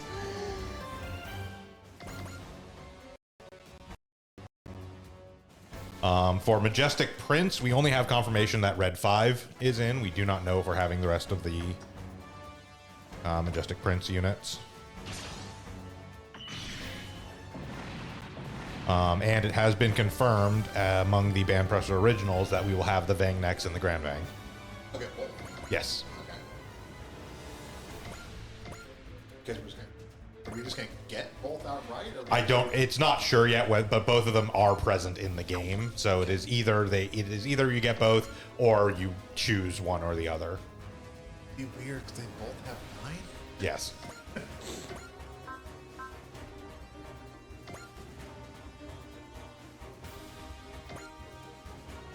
So it is entirely possible for 9 to actually be in multiple places.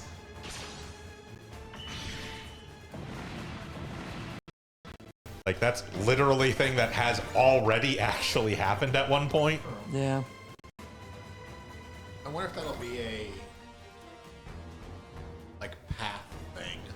Possibly. The whole like, Depending on which protagonist you have why determines. idea. Yeah. Determined on like which path you take or which like protagonist you have determines if you get the Grand Vang or the Vang Next. 敵が見えた。それだ。その心を一つに。 That's my something advantage of the protagonist you get. Yeah.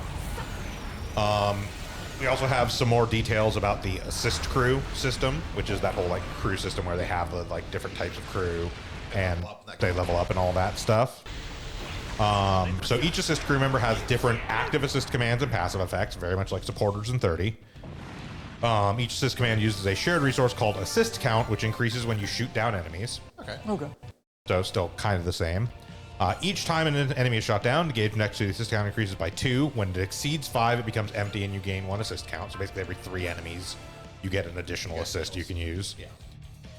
Each assist crew member has a rank. They gain XP when their assist command is used or you clear a mission. Okay. Ranks go from 1 to 4. As they rank up, they gain new effects and strengthen existing ones. And once an assist crew member reaches rank 4, there is an actual event called an assist talk, so they actually get basically ace conversations of their own. Nice.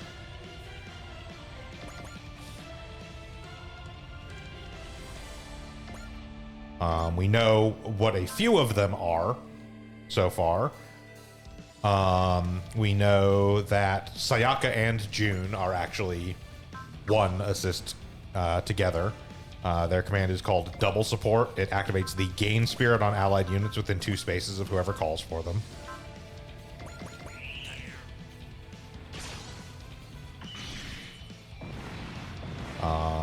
Jeremiah and Anya likewise are a combo. For Orange Harvest, activates the Pierce Spirit on the caller.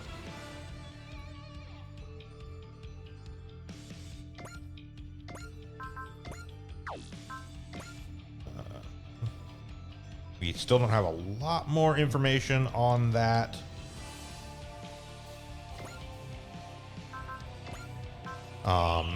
We do have the knowledge about the sort of equivalent of the like AOS system or whatever, which is called the STG memory in this one. And essentially, much like most other things, and it is divided into multiple different routes. It is divided into 3 routes. Basically, in order to obtain more powerful abilities, you must complete the previous route first. New routes are added as your squad rank increases. Your squad rank increases, you acquire more units and upgrade them. The 3 routes are unique in that the red route has more effects for attacking and morale, the blue route has more attacks for defending, evading, and SP, and the green route has more effects for credits, XP, and assist links.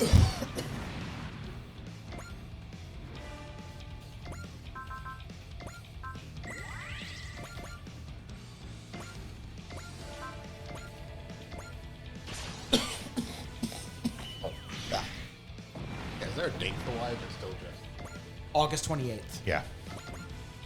that's not that far. That one was in the like second. I couldn't remember. Trailer. I thought they had done a date. I couldn't remember. I thought it had. Maybe 2 months. Not bad. Yeah. Yep.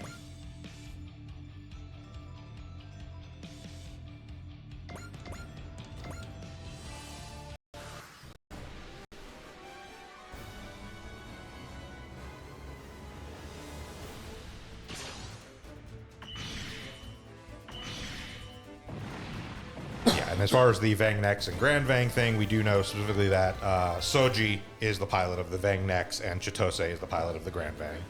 They are awesome. So they are doing both protagonists from that game. Each one is assigned one. So it's entirely possible that they both have 9. Yeah. She is an AI. Yeah. She's not currently on the released like pilots list, which we do know has like sub pilots because like Combat V lists the whole team. But it's entirely possible that they both just have 9 as a sub pilot. It'd be very weird for 9 not to be a sub-pilot for them. Yes and no. I could see them just not having her, like having her be in the game, but not like actually a sub pilot unit. Yeah. It's like in much the same way that like Masaki Ando's cats aren't sub pilots, but they're still around anytime you have the Psymaster.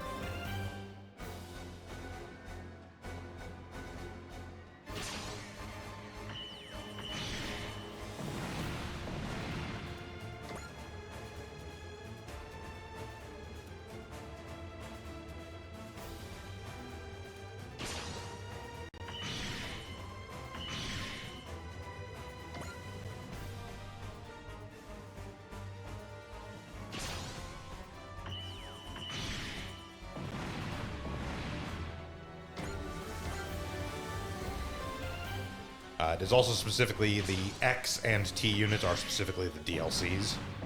So that's the other thing too, is that they may not include as much just because they're DLCs.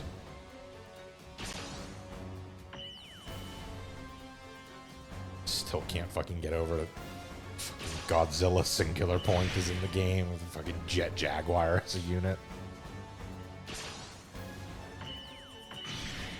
I'm not holding it against them. They have the X units.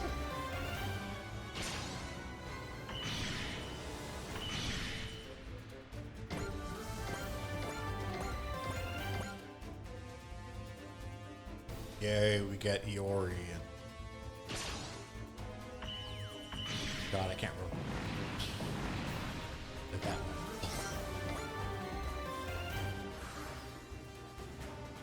We get people who would typically be background NPC, other character would be background with a stupid hat.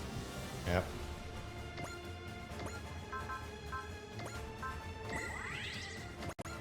It's telling that Spiro is a more memorable part of that group than the actual pilots were.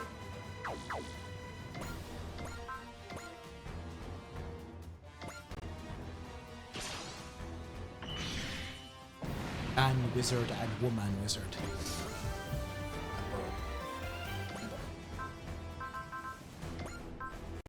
So we did the female route just because there was a mission. Play as the bird. Yeah. That was our tiebreaker. That they're both just incredibly bland. Yeah. Even throughout the story, they're incredibly.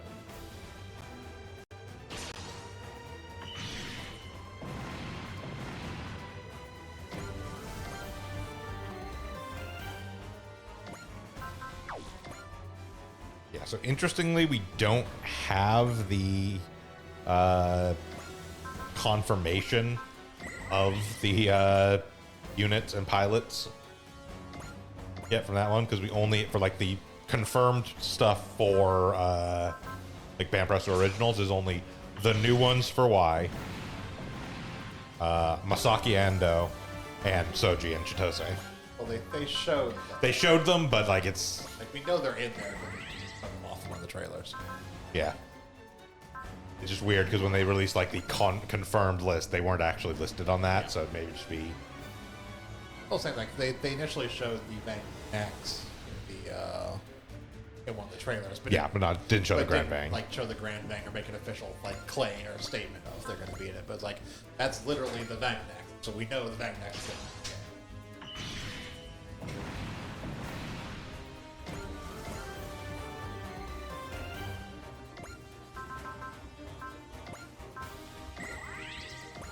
At that time, so you only see one of them. I was questioning, like, are we going to get both? You get to choose. Is it just going to be the Vang Next? It was a case where you specifically chose one of two options. And I guess just doing both is the way to do it. Yeah, that's been somewhat typical in games where like characters and units from previous SRW games have shown up, where it is like the protagonist unit that has something like that. Yeah. Typically speaking, they will just have both of them. If there is something, like, I think again, we did T, because we did the VXT trilogy starting with T. I think it was just the Grand Bang that showed up in that one of the little side missions.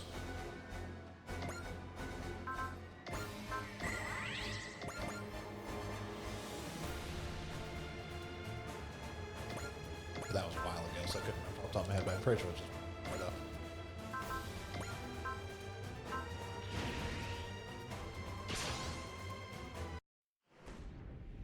接近だって近づけばこっちのもんだリミッター解除全力で行く吹き飛べ This is I bullshit. should know that space. One day it'll stop being funny. It hasn't yet.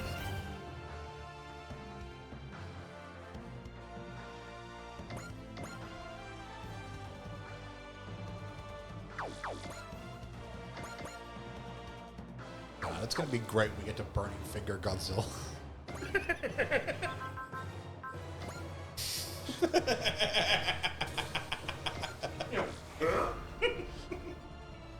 Not quite as amusing as grabbing directly on the cockpit of a helicopter or holding a nuke in his hand. But So in T, in the secret scenario V Junction, the Vang Next piloted by Soji and 9 shows up. The Grand Vang piloted by Chitose and 9 shows up.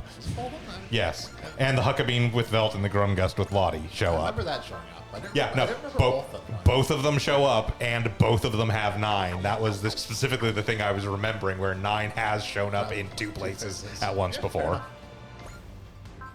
It's been a long time since we did T, and the one mission they showed up. They don't even become characters now. No, it's a temporary It's thing only. just a temporary They're mission. only there for that mission. Like I remember they didn't join the roster. Yeah, because specifically that one, the actual defeat condition is Allied battleship is defeated, Soji, Chitose, Velt, or Lottie is defeated, and there is a TAC B bonus for having them defeat a combined total of 6 enemies. So it is both the Grand Vang and the Vang Next, both pilots, and both of them have 9 with them as a sub-pilot. Fair enough.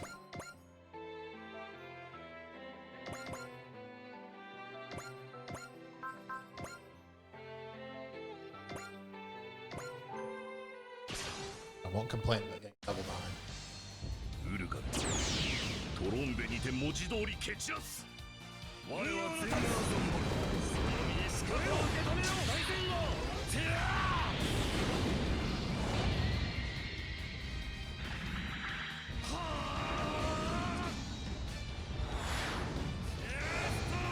And yeah, that was the case with like all of the.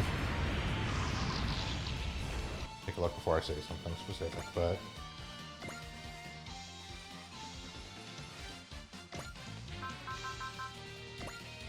yeah, because that one also had a mission from X, and the same thing. They showed up but didn't actually stick around.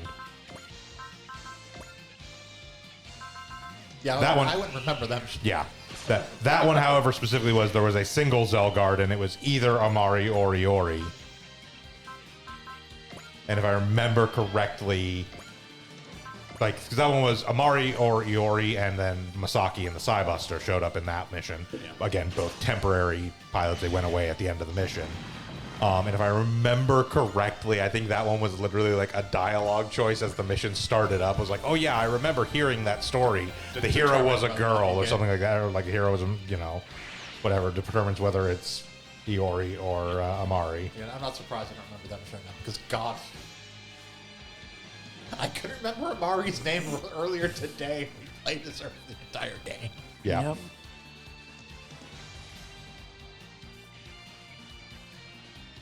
I care about Ange more than I care about Amari and Iori. Oof. Yeah, because T, being the capstone of that trilogy, had a secret mission Where for they all showed each of those. Well, it had one mission with the T character or the X characters and one mission with the V characters. And so it like gave opportunity to both of them, but they were just temporary units. They weren't actually part of your roster. The only Banpresto originals in T were the Tyrannado and then a Kispent.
I think I did passingly mention it last session when we actually got her, but so because we have Az now in the other Huckbean 30, if we do animations from her, we actually do get her theme. Her additional theme. Yeah, her first theme, because you only get the second theme for the character when you get the 30th, and since she's still in the 30, she just has her first theme. I think. I'm pretty sure it's her first. It's her first theme. Yeah. It is her first theme. But let you. I mean, we could probably set it. We could almost certainly. I don't know if it'll let you unit swap them or not. Even if you do, I'm pretty sure it still only plays our first theme if you're on the Edge playthrough and vice versa. Not on I mean, we could also just go into the music setting and set our second theme. I think it'd be interesting. Just wondering if you can unit swap them as a curiosity. And if you unit swap them, would it do the music swaps as well? I wonder if it's based on them or the units. Well, I can tell you that music is tied to the unit. Generally. But I think actually what would happen in this case is we would put her in the 30th and it would use Edge's second theme. Edge's second theme, which is what I think would happen. Because you assign them to units. Yeah, it's assigned to the unit, not to the music, to the BMG change anyways. Yeah. Like, I'm assuming you can't do unit swaps for them anyways. Probably not. We can look at it in a second. Yeah. Yeah, when we're out of the mission, we can take a look. It's mostly an odd curiosity. It would be one of the rare instances where it would matter, because almost every other like unit swap that's possible is literally just like kind of within the same series. Yeah. Yeah. Like the only thing that's even vaguely like that is like, for instance, like the Gundams being able to do it kind of across the way, because it's like I'm pretty sure when we've got Jonah in the other V2 we have, I think if we do animation for that, it does do stand up to the victory.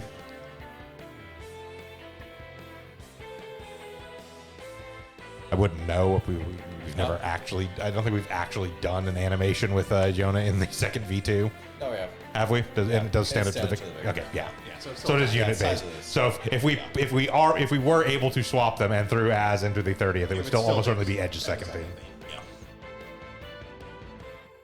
Yes, we could give. And yes, we could just go in manually and swap Az's Second unit theme. over to her second theme because it is just in the music list.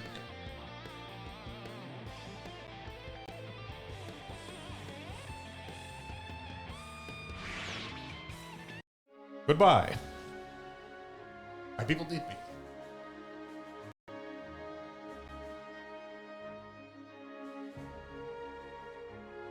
As like I would think, storyline wise, she may not be able to like. No idea if they actually let you swap or not, but I could see it easily being the case if she doesn't have the unlocked version of Gift. So Right. 30th.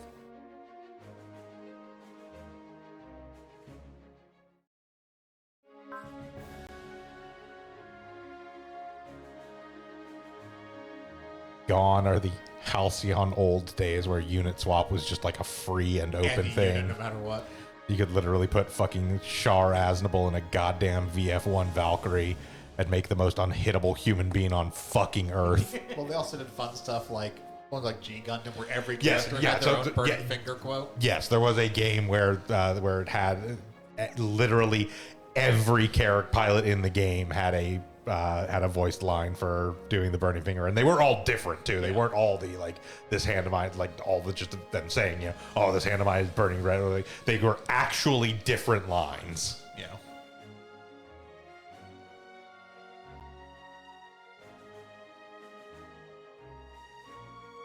I can definitely understand as some of these games start getting more and more character bloated. that Yeah. being able to do that in everything game. Like the first game was like 3 series.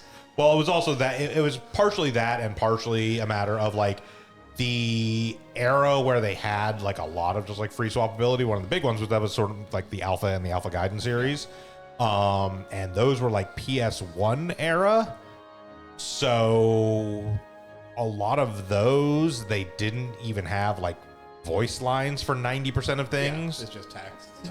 And like the animations were mostly the unit animations with maybe a still cut in for the pilot. So they didn't have to like do a lot of complicated stuff to be like, oh, you're using Roy Fokker in the Hyakushiki. Well, the attack animation is still going to be the Hyakushiki, and we just throw the Roy Fokker cut in instead of, Quattro. Yeah. Kind of thing. The games have gotten more complex, and the rosters have gotten bigger. The rosters have not necessarily gotten bigger. Outside of 30, because 30 is 30 is fucking ridiculous, nonsense, which we previously established. The rosters for like VX and T were not actually substantially larger than like the Alpha games or most of the games that have come before. They've actually been pretty stabilized since about the PS1 era. The big thing that is different is that they've gotten more involved with the animations. They've gotten more involved with having more voice lines, things like that. Since then, so that's more what it really is. It's just like it's not even necessarily the actual like roster bloat. It is just straight up the amount of things that are involved with each character and each unit around it. Makes it harder to just do free swap.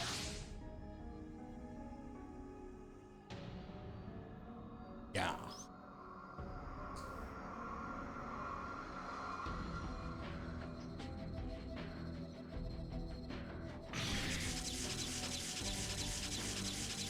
You can't handle the simple mission of doing the thing which I also can't do.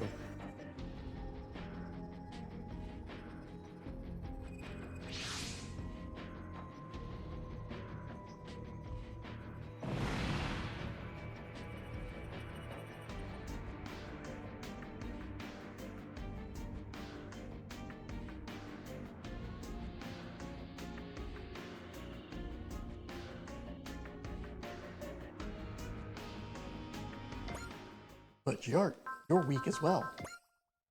Oh no.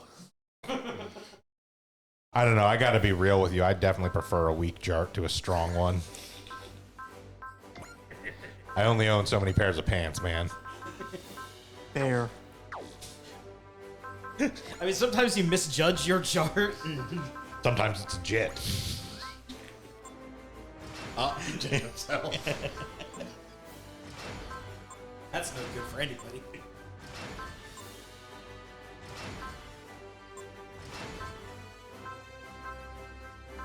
Ah, man, I pushed a little too hard trying to get this jarred out and I popped a Gemroid.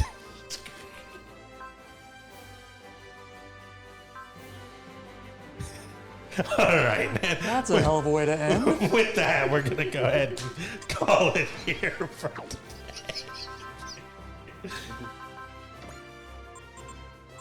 What's great is over the past 2 sessions, this is far from the most uncomfortable conversation we had. Oh, yes, not the Black Chieftain. Yeah. Yeah. We'll be back tomorrow with more of our adventure into the digital world in Digimon Story Cyber Sleuth Hacker's Memory. Back on Thursday, we're going back to Full Scale Thursdays, D&D / TTRPG in review, since we'll probably not be focusing solely on D&D 3.5 moving forward. We will eventually run out.